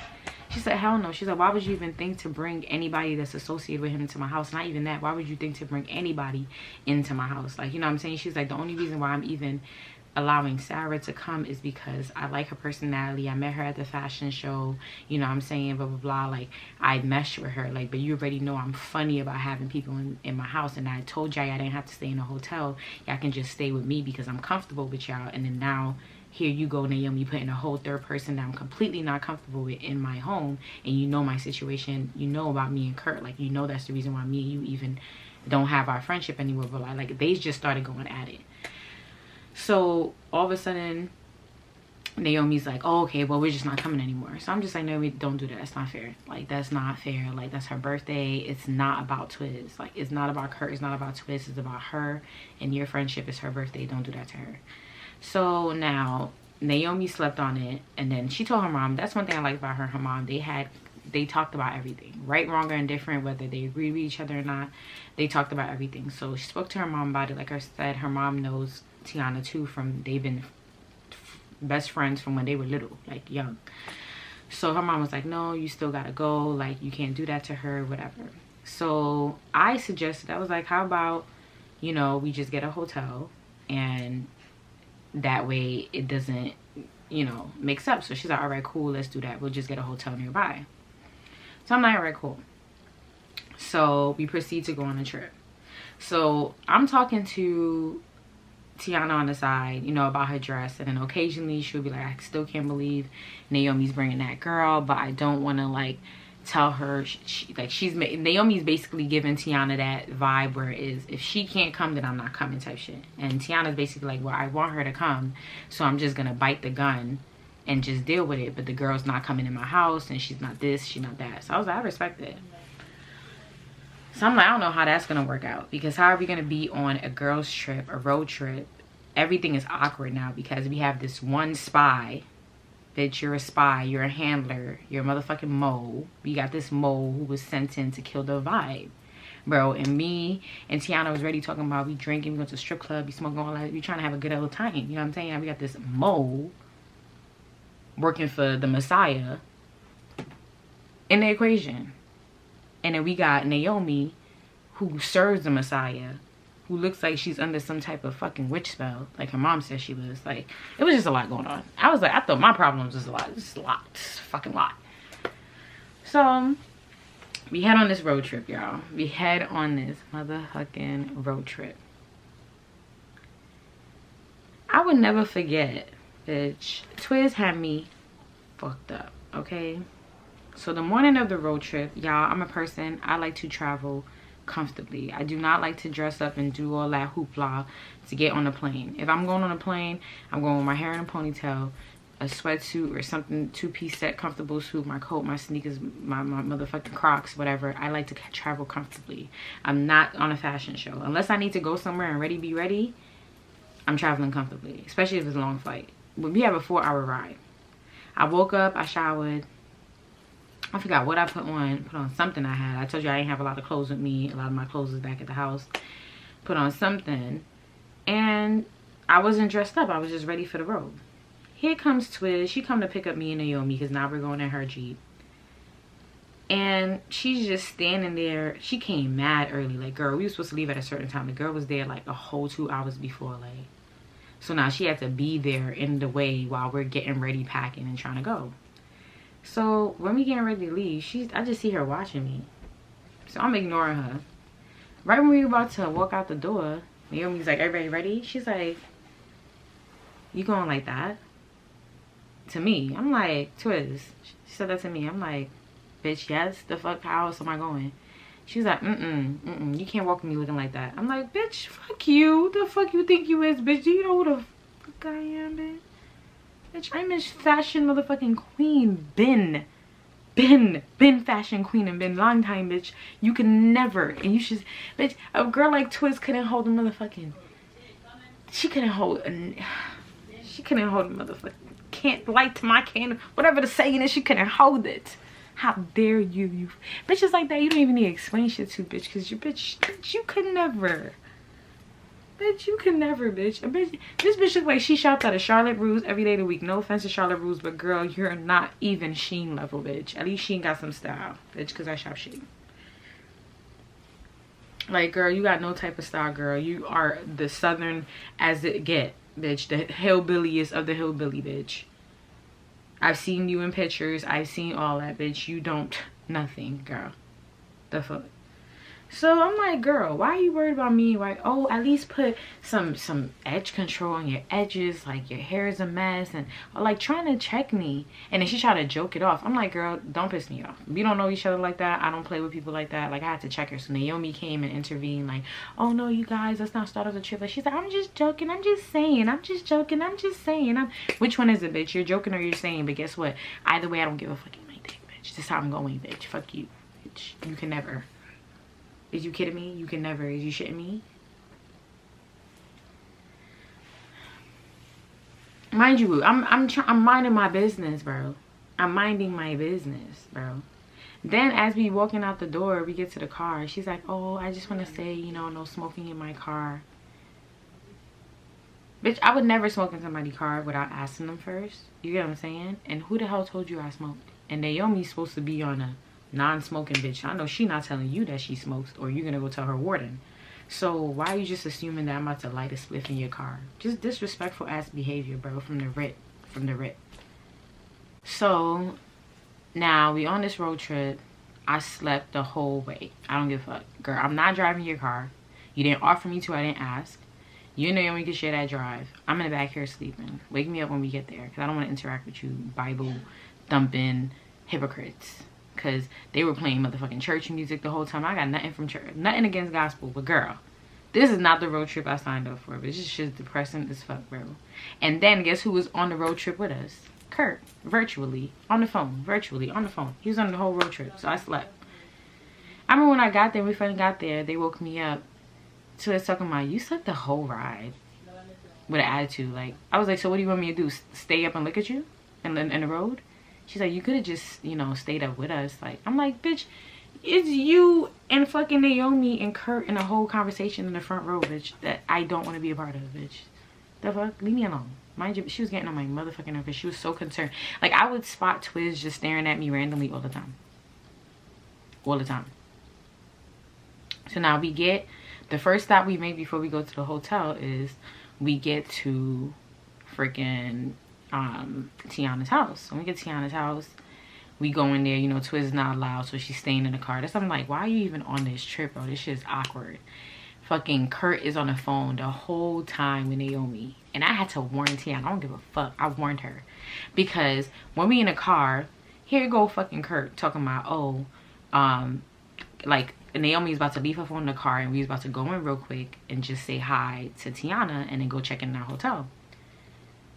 Here go Kurt, oh, leave me on the phone, just put it on, like, I guess put it on mute or silent, whatever. Like, he's gonna put it on mute, like, but leave the phone on him when he, why do you want to be in an intimate interaction with two best friends from childhood who already are having strife because of you and their own personal problems, and they're finally seeing each other after months of living apart and, you know, whatever. Like, why you want to be, why are you invading that? And then Naomi hesitated at first, but then he forced her. Like, yo, the way he used to bully her, like, you need to do this. You need to listen. I know what's best for you. He used to say stuff like that to her, and I would hear him, like I said, in the speaker in the background, whatever. And she would just comply. So I hurry up and I text Tina. I was like, hey, girl, we coming in. And she's like, yeah, I'm about to meet y'all downstairs. Come get y'all. I was like, be careful. You didn't hear it from me, but watch what you say, because this nigga's on the other line on mute. And her phone is on her, so he gonna be able to hear that whole conversation. So she was like, all right, cool, thank you. So when we get up there, I was like, damn, I shouldn't have said nothing, because you should have seen Tiana was already on edge. Like, I could tell that I probably ruined her mood. Like, she probably was happy to see us come, and then as soon as I wrote her that, like, her mood probably just completely shifted. But it's not my fault. I was warning her, bitch. You know what I'm saying? So she texted me like, how could she do that? Like, that's an invasion of my privacy, like, blah blah blah. And I'm like, girl, I know. So when we get up there, the conversation was standoffish. As soon as we get upstairs, Tiana, she invites me. She was so welcoming. Come to my living room. She had stuff set out for us to eat, like games. Like, she had the whole girls' night, like decorations. And she did that all for her own birthday. And we came, I'm like, oh, this is cool. This is cute, whatever. So her and and Naomi, they step aside. They leave me in the living room. I'm snacking on snacks or whatever. Tiana got pre-roll spliff. She got wine. Like, she had the whole shit lit. I'm like, yeah, she had birthday cake. She had cheesecake. I would never forget that shit, right? So now, let me check my time. Okay, I got a little bit more time. So now, God, this story is almost over. Oh my God, it's so long. I don't know how these stories get so long. So now, Naomi and Tiana, they go and they go into the bathroom or her bedroom, whatever, to have a private conversation. I don't know who pulled in who for a private conversation, but they obviously didn't want to talk in front of me. I don't care. I don't want to hear it anyways. I like to mind my business sometimes. But for the most part, yeah, I don't care. I don't need to hear y'all shit, because I'm pretty sure one of y'all gonna vent it to me anyways. I'm gonna end up knowing anyways. Like, nobody else is important right now. What's important is y'all healing y'all friendship, because y'all obviously love each other, y'all care about each other, y'all been friends for long. And from the way it looks at it, y'all support each other, important to each other. Y'all literally have this one issue, which is Kurt, or maybe a few more issues. Maybe y'all are in love and, you know, whatever. I don't know. So now, I'm enjoying myself, whatever. So out of nowhere, I see Naomi comes out, like, after like 10 minutes or so, and she's like, Sarah, let's go. But she has an attitude, and I don't see Tiana come out. I'm just like, where's Tiana? And she's like, just let's go. Like, she ignoring my question about where's Tiana. But I didn't really want to just go into the girl's house or whatever, you know what I'm saying? She just welcomed me just now, whatever. So Naomi's like, let's just go. So I'm just like, what happened? So now I leave out the apartment, and I'm walking down the stairs with Naomi, and I'm just like, girl, are we not staying for the game night? Like, you're not saying nothing. Like, girl, like, I want to get dressed. I want to, like, we're supposed to be, like, you know, what are we doing? Like, are we about to go back to the hotel, come back here? Like, you're not saying nothing. She's like, oh, no, like, I just don't think it's a good time for me to stay here tonight. I think that tensions are really high. So let's just go back to the hotel, and then we'll try to start fresh tomorrow. So I'm just like, she planned this whole party for us to come and celebrate with her. You're not gonna stay for it, at least, like, or we're not gonna come back, or even if you don't want to come back, you don't just want to stay a little bit and then whatever. And she's like, oh no, because I don't want to leave Twist sitting in the car by herself while we're up there. Twist can't come in there, and that doesn't make any sense. So I don't, if Twist can't come there, then I'm not staying for the party. And I'm just like, it's just fucked up, bitch. If you knew you was gonna act like that when you got down here, you should never came for the girl birthday, because I would have slapped you. But you got me fucked up, bitch. I've been told you I didn't want this girl in my house. Now you bring her, and I'm reinforcing it. Now you're telling me that you're not going to celebrate with me because I don't want this this mole in my house, bro. And I stand with Tiana. I definitely agree and see where she's coming from. She's not wrong. Drop in the comments if y'all feel like Tiana was wrong. Tiana was right. Naomi, you were wrong, bitch. You beautiful model, bitch. You were wrong. So now I'm just like, nah, Naomi, that's not right. That's not right. So here comes motherfucking Twist intervening, like, hey guys, what are we doing? What are we doing? Like, are we going back to the hotel? Because I need a pee. I need to do this, blah, blah. And I'm just like, I want to stay here. I don't want to go back to the hotel and be in it. And the room that she booked was a double bed. And then they were going to give me my own bed. And then fucking Twist and shit was gonna share one bed, whatever. It was just, it was small. I was like, I don't want to go right now. I was like, I'm gonna meet y'all. I'm gonna just stay here. So I took my stuff out, and then I was like, let me text Tiana and see if that's okay. So I texted Tiana. I was like, hey girl, I stepped outside with Naomi. She's leaving, but if you want, I'll stay. You know, because she had like manicure stuff. I was like, girl, I need to do my nails. You know what I'm saying? I need to unwind and stuff. So, you know, I'll stay with you. I don't know if Naomi's coming back. You can ask her, whatever. And she was like, she texted me back and she was like, I appreciate it. I'll leave the door open for you. You come up when you're ready. So I was like, all right, cool. So I took my stuff out of the car.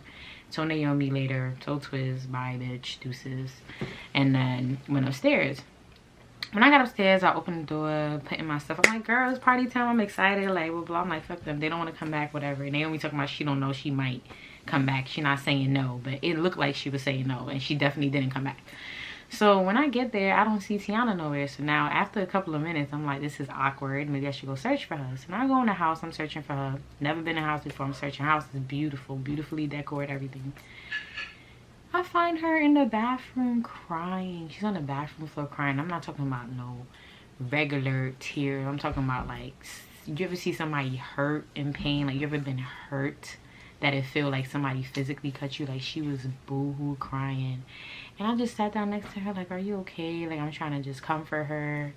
And then she's like, she don't want to talk about it. And then she started to talk about it. But long story short, They started arguing about Twiz being there, and then they started arguing about Kurt always being a factor and their relationship, all this stuff like that. And they just started arguing about a lot of different stuff, and she just felt like it's her birthday for her best friend to even like treat her like that. And then she's going through her own personal stuff, and she felt like Naomi's not there for her. Like, they were just having a whole bunch of stuff going on.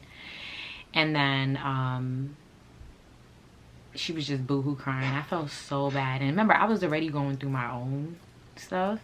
So like, as I'm sitting there comforting her, like my eyes are watering, because I'm just like, I feel her pain. Like when you just feel that hurt, where you just cry. Like she cried. Like we just sat, I think we sat there for at least 30 minutes until one of us made a joke like about something melting or something like that, and then we started laughing. Then we went out there, we smoked on her balcony, we did manis with each other. She had like the drill, the acrylics, all that stuff. We snacked or whatever, and I spent the night.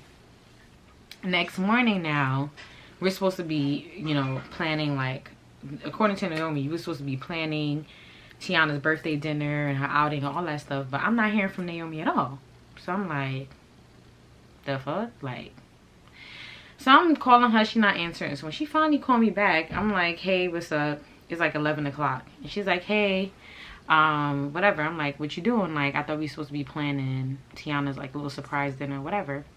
And she was like, yeah, but right now we're heading to brunch because we're really hungry. So I'm just like, bitch, I want to go to brunch too. Like, the fuck? Like, and why you didn't tell me and Tiana to get ready and plan for brunch? And then she was just like, oh, well, you know, we didn't know if you guys wanted to go or whatever. So I'm just like, oh, so it's just you and Twiz going? And she's like, who else? Like, yeah, I'm with Twiz. So I'm like, let me ask Tiana if she wanna go. I'm like, Tiana, I know you don't want her in your house, but do you at least want to go to brunch? And Tiana's like, no, I'm not going to brunch with her. I'm not going nowhere with her. Like, I'm not going nowhere. I've been said that. I don't know why she brought on the trip. So I'm like, okay, I'm gonna go to brunch with them, and then I'm gonna come back here so we get ready for your dinner and your festivities. She's like, all right, cool. So I'm telling Naomi, all right, come pick me up because I'm coming to brunch. She sound like she don't really want to, but then she comes to pick me up. Mind you, I had like packed like a club outfit, a dinner outfit, and then I didn't have that much stuff. So when we going out to brunch, I had like a tracksuit. So I put on my tracksuit and I'm heading out. When I go in the car, I see Naomi and fucking Twiz dressed up in church dresses and church heels, and I'm just like, where the fuck y'all going? Why ain't nobody tell me that we was going to some formal shit, bro? Like, you didn't say nothing. Like, and she's like, oh, well, it's a formal spot, it's a brunch spot, whatever. Like, you should have came, like, here Twiz, you should have came ready. You should have came ready. Bitch, nobody even, bitch, Naomi did invite you on the trip, but you wasn't even a part of this. Bitch, shut your fuck up, bitch. I'm ready for the shit that we planned, bitch. I'm not ready for this shit. Like, the fuck, I look like y'all going to motherfucking Easter Sunday. Like, what are you talking about? So I'm just like, fuck that. I'm still going. I don't give a fuck. I'm going to eat. I'm hungry. Like, I'm going. So I went to a brunch, whatever. It was a fancy ass brunch. It was a nice place. I didn't have no shame. I don't care. I had my tracksuit on in there.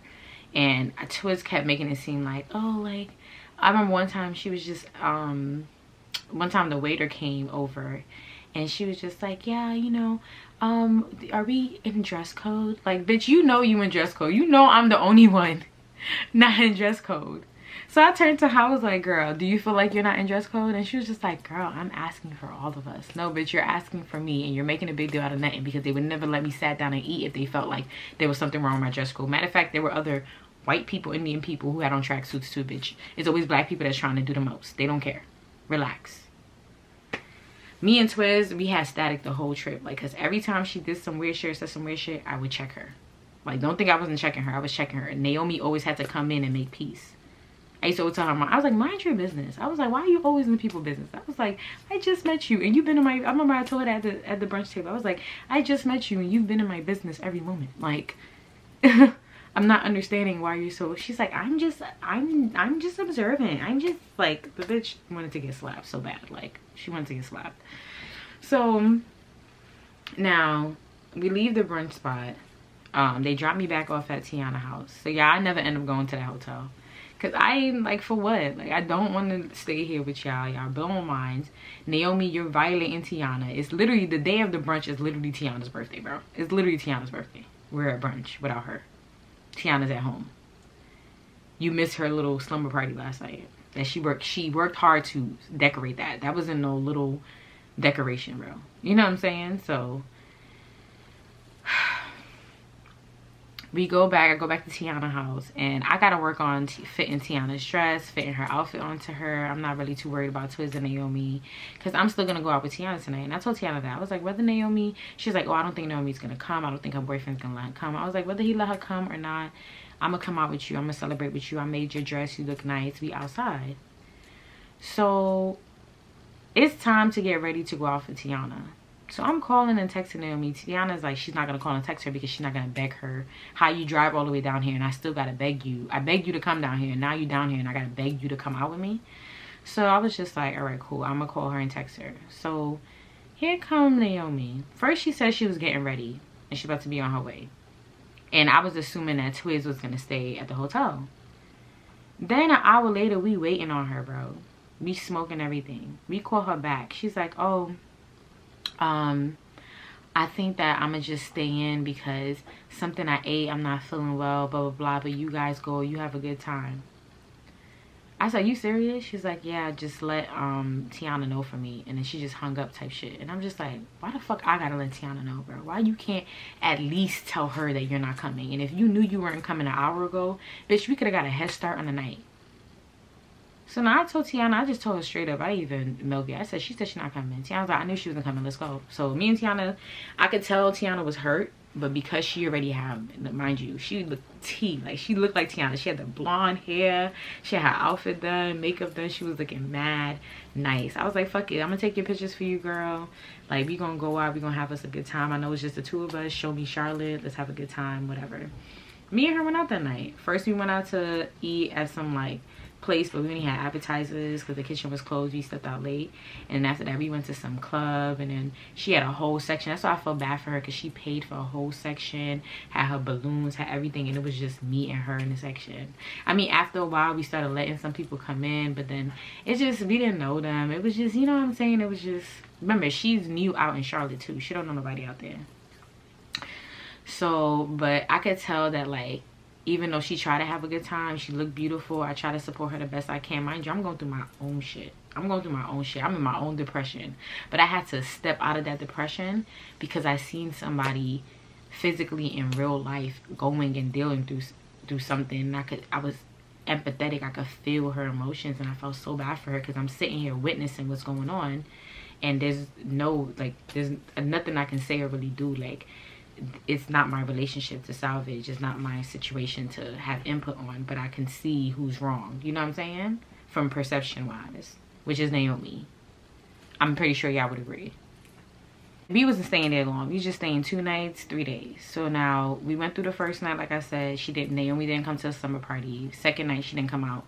So she literally came to Charlotte and seen her friend twice. She only came to see Tiana that first night when we went there, and then the last day when they came to pick me up before we got on the road.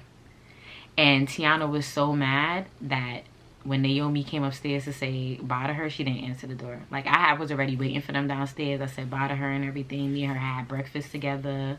We chopped it up. We had a good time, and then they came to pick me up, and I already was waiting downstairs. And then Tiana, when Naomi went upstairs to say bye to Tiana, she didn't answer the door, and rightfully so. And then when Naomi got in the car, why the bitch started bust out crying? I'm just like, bitch, fuck you. You probably had Kurt on the line when you fucking went upstairs to say bye to motherfucking Naomi. Bitch, stop fucking playing victim, bitch. You're grimy. You're a grimy ass motherfucking friend. And with friends like you, who the fuck need enemies? And if you could be your best friend from motherfucking kindergarten like that, what am I to you? I'm a dog. You could treat me any type of way, which she ended up did, right? So that's when I started seeing her true colors. And this is what I like to say about people. Just because somebody is not outrightly rude or disrespectful does not mean that they don't do bad things, make bad decisions, or they aren't a bad person. I felt like Naomi was the type of person who showed a certain type of etiquette about herself. She wasn't rude and she wasn't disrespectful, but she was not innocent. And she reminded me of Haley Bailey, like whatever her name, like that innocent role, but you know they do weird fucked up shit in the background, but that innocent role up front, Naomi gave me that vibe. Like, she gave the professional ethical role, but bitch, you're a hothead on the back end and you're fucked up. So now we leave, whatever. Like I said, me and Tiana, we still maintain a friendship. I felt like she held me to a really high regard with the way that I supported her on that trip, and I was happy that I was there for her. I was actually happy that I went because it felt nice to, you know, just have a new environment. And I like that even though Tiana was going through what she was going through, she was still such a wholesome spirit to be around. She still treated me so well. You know what I'm saying? She gave me the utmost respect. She was vibey. You know, I'm happy that we still maintain that relationship. So Tiana girl, sorry to put your business out there, but if you ever come across this, I have her on Instagram. I don't think she did a YouTube thing though. So now we drive back to motherfucking Virginia. Like I said, I went to sleep on a ride back again too. I did not care. So once we get back, y'all, every single day now Twiz is at the house. Like, I wake up in the morning, Twiz is there. She's just getting there. By the time I get back from the studio, she's there. And remember I told you things was already awkward and getting awkward between me and Naomi. I felt like the only thing that had kind of smoothed it over was the Tiana trip. And I felt like, I don't think Naomi liked that I had stayed with Tiana, because I remember she had made a comment like, I forgot at what point in time she made this comment or what conversation we was having, but it was to a point where she said something along the lines of, you guys don't even know each other like that, and you acting like cookie cutter girlfriends or some shit she said, and I forgot what it was pertaining to, but that one comment alone had made me realize that she wasn't really comfortable with me hanging out with Tiana by myself. But it was just kind of like, girl, like, we had common interests, we had common enemies, we both were going through emotional shit, and we both wanted to have fun and unwind, bitch. We got along, bitch. And then we didn't even have to hate on nobody to get along, because we didn't badmouth you. You know what I'm saying? I would never badmouth somebody who was helping me out and supporting me, even though she had qualities I didn't like. And your best friend didn't badmouth you. Your best friend actually still loves you.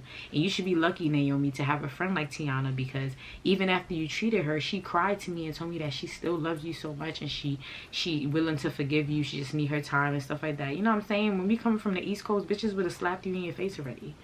Like, girl, come on. Like, you lucky to have a friend like her.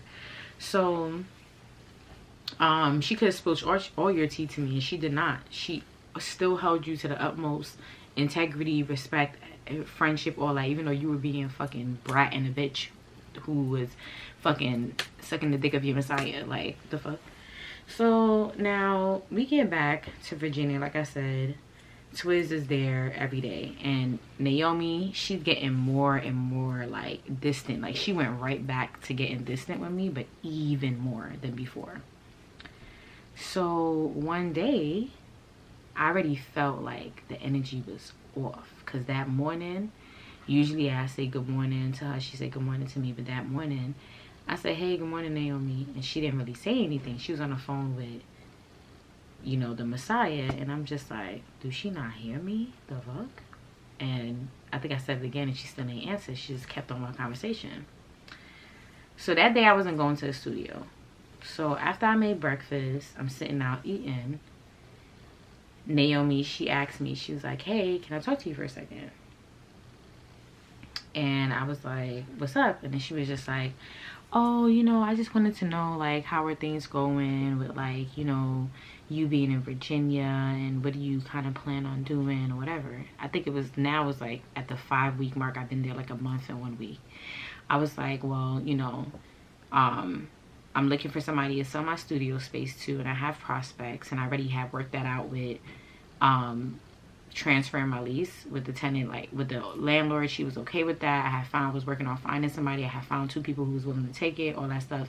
And then I had to transfer some stuff to the storage, and then close out certain accounts, whatever. So I'm telling her like, oh, you know, I've actually plan on being home before the season ends. Like, literally, I probably told her like 2 more weeks or whatever, right? And she was like, okay, cool.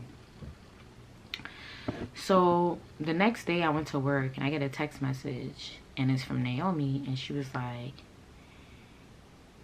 it's not personal, but because I just did something very monumental for my life, blah blah blah, you know, and now that I've taken this path, blah blah blah, whole righteous speech.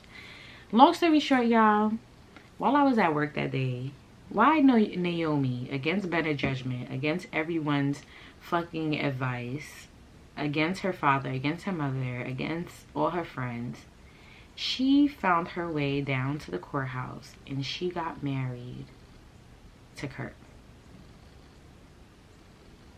She didn't tell nobody she was going to do it. Not that she owed anybody an explanation, but she went down there and got married to Kurt. I couldn't believe it. I don't know if I couldn't believe, because in the same breath that she told me she just got married, she asked me, she didn't ask me, she told me that Kurt wasn't comfortable with me staying there, especially now that they're husband and wife, and how she has to respect his decision. So I was flabbergasted by all of it. I was flabbergasted by her, bitch, I just told you it was 2 more weeks, and then the whole, you just got married. Because you gotta remember, her and Kurt was together for maybe like 2 to 3 years, don't quote me, but during those 2 to 3 years, he's had many girlfriends, many different relationships. They've been on and off, toxic, the whole nine, you know, normal shit. Not only that, he has an infant baby, and he has, I believe, 4 other kids. And during this time, one thing I forgot to mention was that before they even got married, Naomi was taking care of all of Kurt's responsibilities, including his kids. So there was times where she's running around and she's taking kids to and from daycare to school, all that stuff. Like, it's to the point where I'm like, who's their mom? Because you're not even legally married to him, and first you were beefing with these girls. Now all of a sudden you're the designated fucking babysitter for these kids, and these kids look like baby kids. For your father to be stunting the way he do, got all that jewelry, run the city type of shit vibe. Not to talk about kids, but why are your kids looking like that? Like, and I guess he can't help because it's the moms he chose, but nigga, you sitting here trying to judge me, and I'm a woman that, my dog come out looking high and supreme, bro. My dog got a whole closet of clothes for himself, a whole drawer of coats and shoes and shit like that. My dog is well groomed, well, all that. Like, so, bitch, you trying to talk about me, and your baby moms came and take care of their kids the proper way. And then you got Naomi here, who's a model, who is in her prime, and she's retiring that to work a dusty ass bank job to take care of your car notes, your responsibilities, and your kids. And then she was doing that before y'all was even married. Now y'all tied the knot. Now she's automatically locked into any type of child support, and then she's beefing with the newborn that's just born. I'm talking about the baby was born while he was locked up, bro. Now she's trying to mend things with them. And bitch, Naomi, what did you sign up for? Like, I never try to like to tell people how to live their life and what to do, but no, really, what did you sign up for, bro? Like, did you really stop to think about the shit that you actually signed up for, bro? Because sometimes I had to do that in life, where I had to stop and think about, what am I signing up for? And I wish her all the best, and I hate to judge anybody's situation because I am not perfect. But this, Naomi is the biggest clown I've ever seen stage a circus, bro. Like, I've been a mon clown before, but Naomi is a different type of mon clown. Naomi is the mon clown that goes viral on the internet, and you would never think of it because she has such a good head on her shoulders, and her mom is like, and that's the thing, I still don't think that even with this decision that Naomi made for herself, I do think it's a setback for her, but because she has such a great head on her shoulders and such good leadership roles around her, like her mom is in real estate, even though she's a priestess, and she owns her church and she owns homes and stuff like that, I still think that Naomi has the best head on her shoulders to be successful in anything that she wants to do. I just think that that success is gonna be tied into a man's control. It's never gonna truly be hers. And I just feel like, nigga, why you ain't marry her before you got locked up? You've only been locked up less than a year at that point in time. So why you didn't marry her before then? Y'all went through all that stuff. Why you didn't marry her before then? Why are you marrying her now? And now she's taking half of your responsibilities of everything. And then all your shit is locked up because it's illegal. Your assets, your properties, all that stuff is locked up. So what the fuck is she supposed to do? Build your life for you while you're in prison? Like, you have this girl on a swivel. And I remember they used to pray together and do all this stuff. And I'm like, this is a felon, motherfucking unaliver. And I'm not saying nobody deserve forgiveness, but now, how can you deserve forgiveness when you're judging others and then you're speaking the word of the Lord? That's why I don't fuck with the church, bro. I don't, because they're hypocrites. Christians, all that bullshit, hypocrites, bro. Like, to God be the glory always, but not to man, because man is very, very, very finicky, very funny style. So after I got that text from her, I wasn't offended by it because I knew, you know, I wanted to go. I knew vibes was off.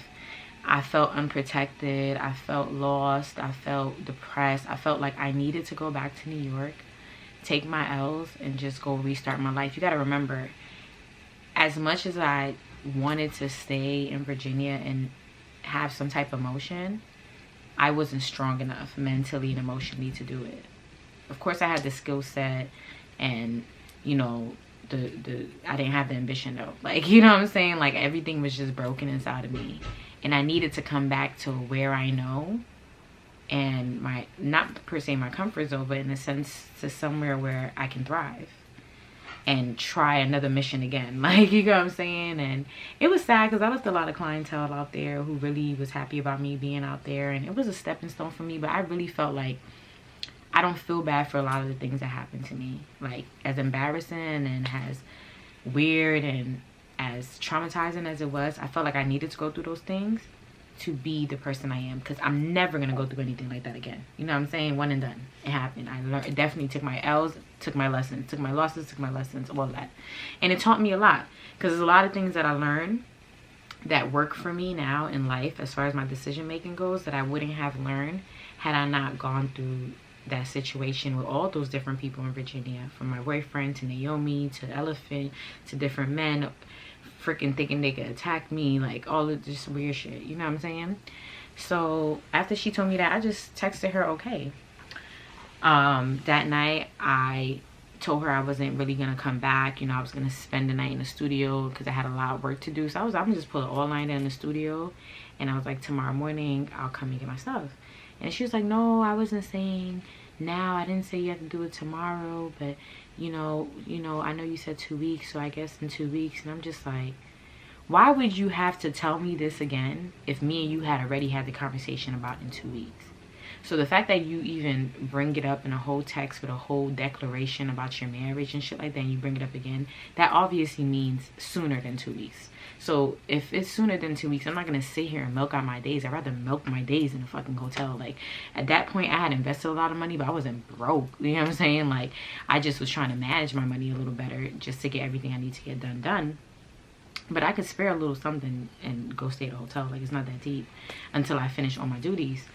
So it's gonna be a little harder, a little more expensive for me, but you gotta do what you gotta do. Like, you know what I'm saying? Like, it paid to be the boss. It costs to be the boss. That's what I'm trying to say. It costs to be the boss. And it pays to be the boss, but it costs to be the boss.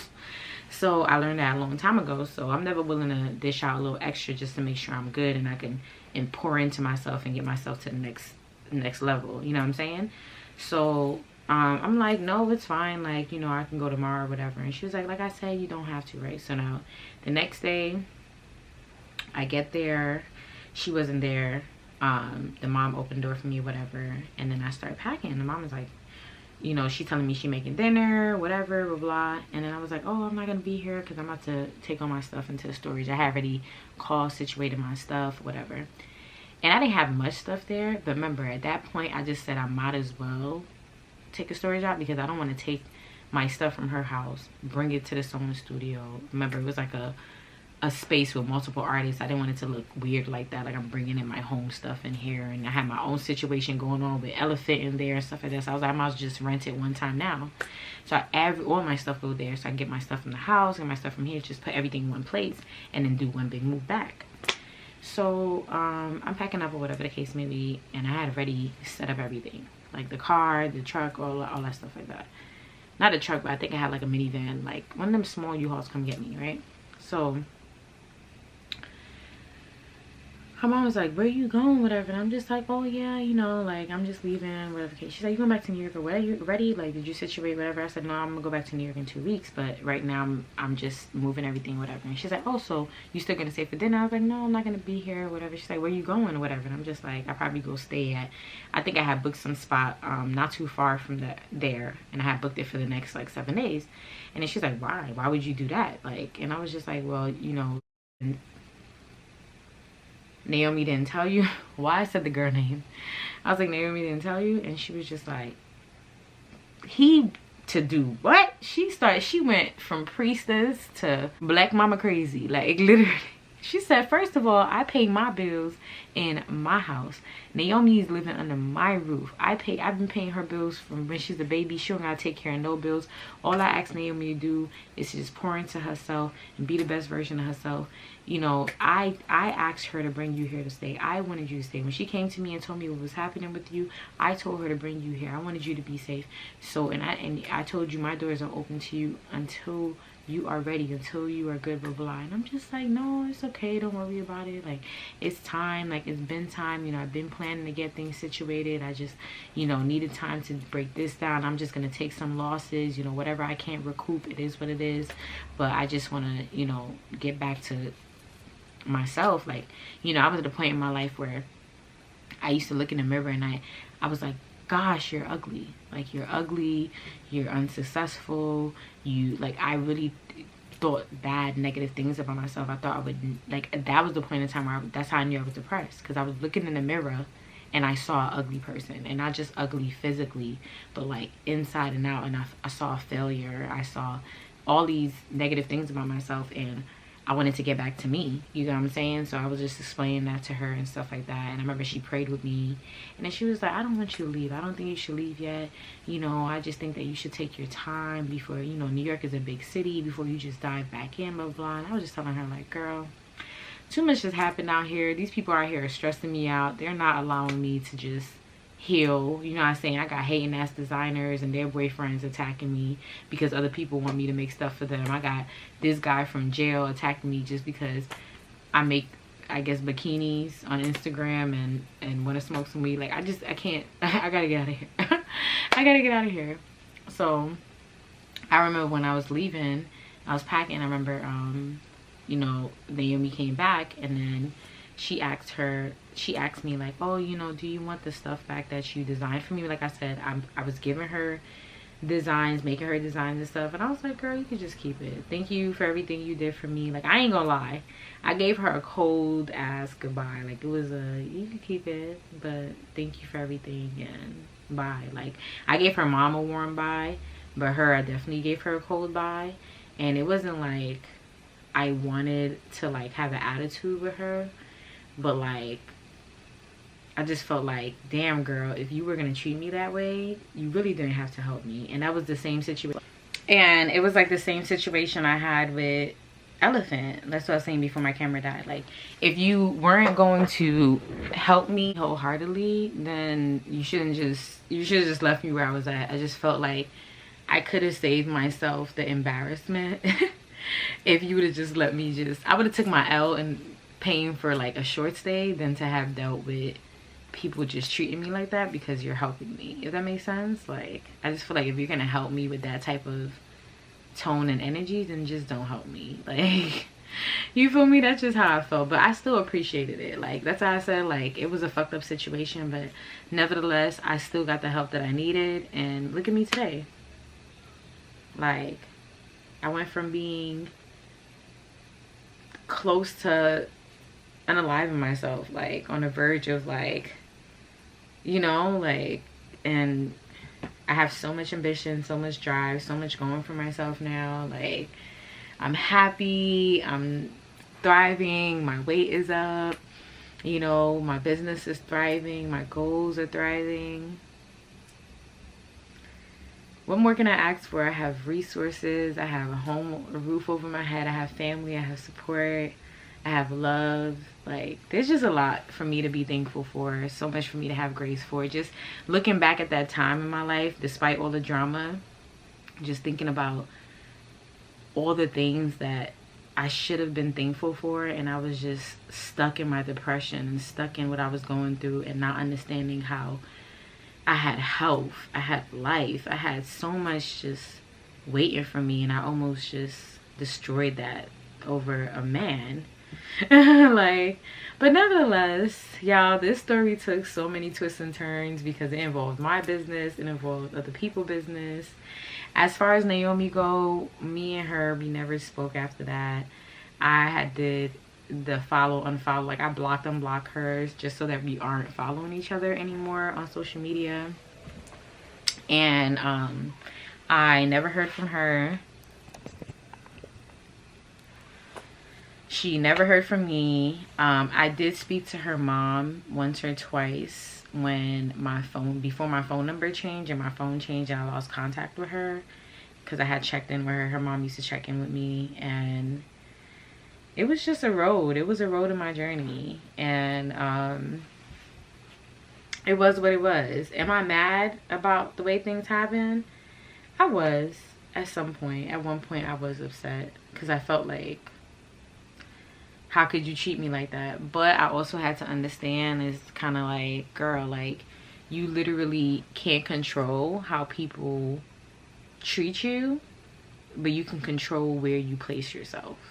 So whenever you're in an environment where you feel like you're unwanted, you're not desired, or don't ever force it, you know what I'm saying? Go where you are celebrated, go where you would thrive. Period, point blank. You would not thrive anywhere that you are not celebrated or welcome. And it was something that I learned the hard way. But y'all, drop it down in the comments. Let me know who y'all think was wrong in all of these scenarios. Do you think Kurt was wrong and he was brainwashing Naomi? Do you think Naomi had her own whatever? Like, do you think that I was wrong? What do you think about all the moving components? Because this story has so many moving components, so many characters. Like, it went from city to state to city to, like, it was going crazy. And I ain't gonna lie, when I got back home, I was ready to start my life over again. And I was kind of thankful that things happened when it happened, because everything worked out the way it was supposed to work out. So thank you, Naomi, for supporting me. Nevertheless, regardless of how things ended, you know, I still have to be thankful, because when people lend you offering hand, is usually God being a vessel, using them as a vessel. So you're supposed to still have forgiveness and grace, because we are not battling flesh, we are battling spirit. So it is what it is. But nevertheless, y'all, we are on our way to 5K. I'm going to make a specific video for my 5K winners. I have you guys written down, and I have a little extra surprise at the end, and I'm gonna post it on my community tab as soon as we hit the 5,000 mark.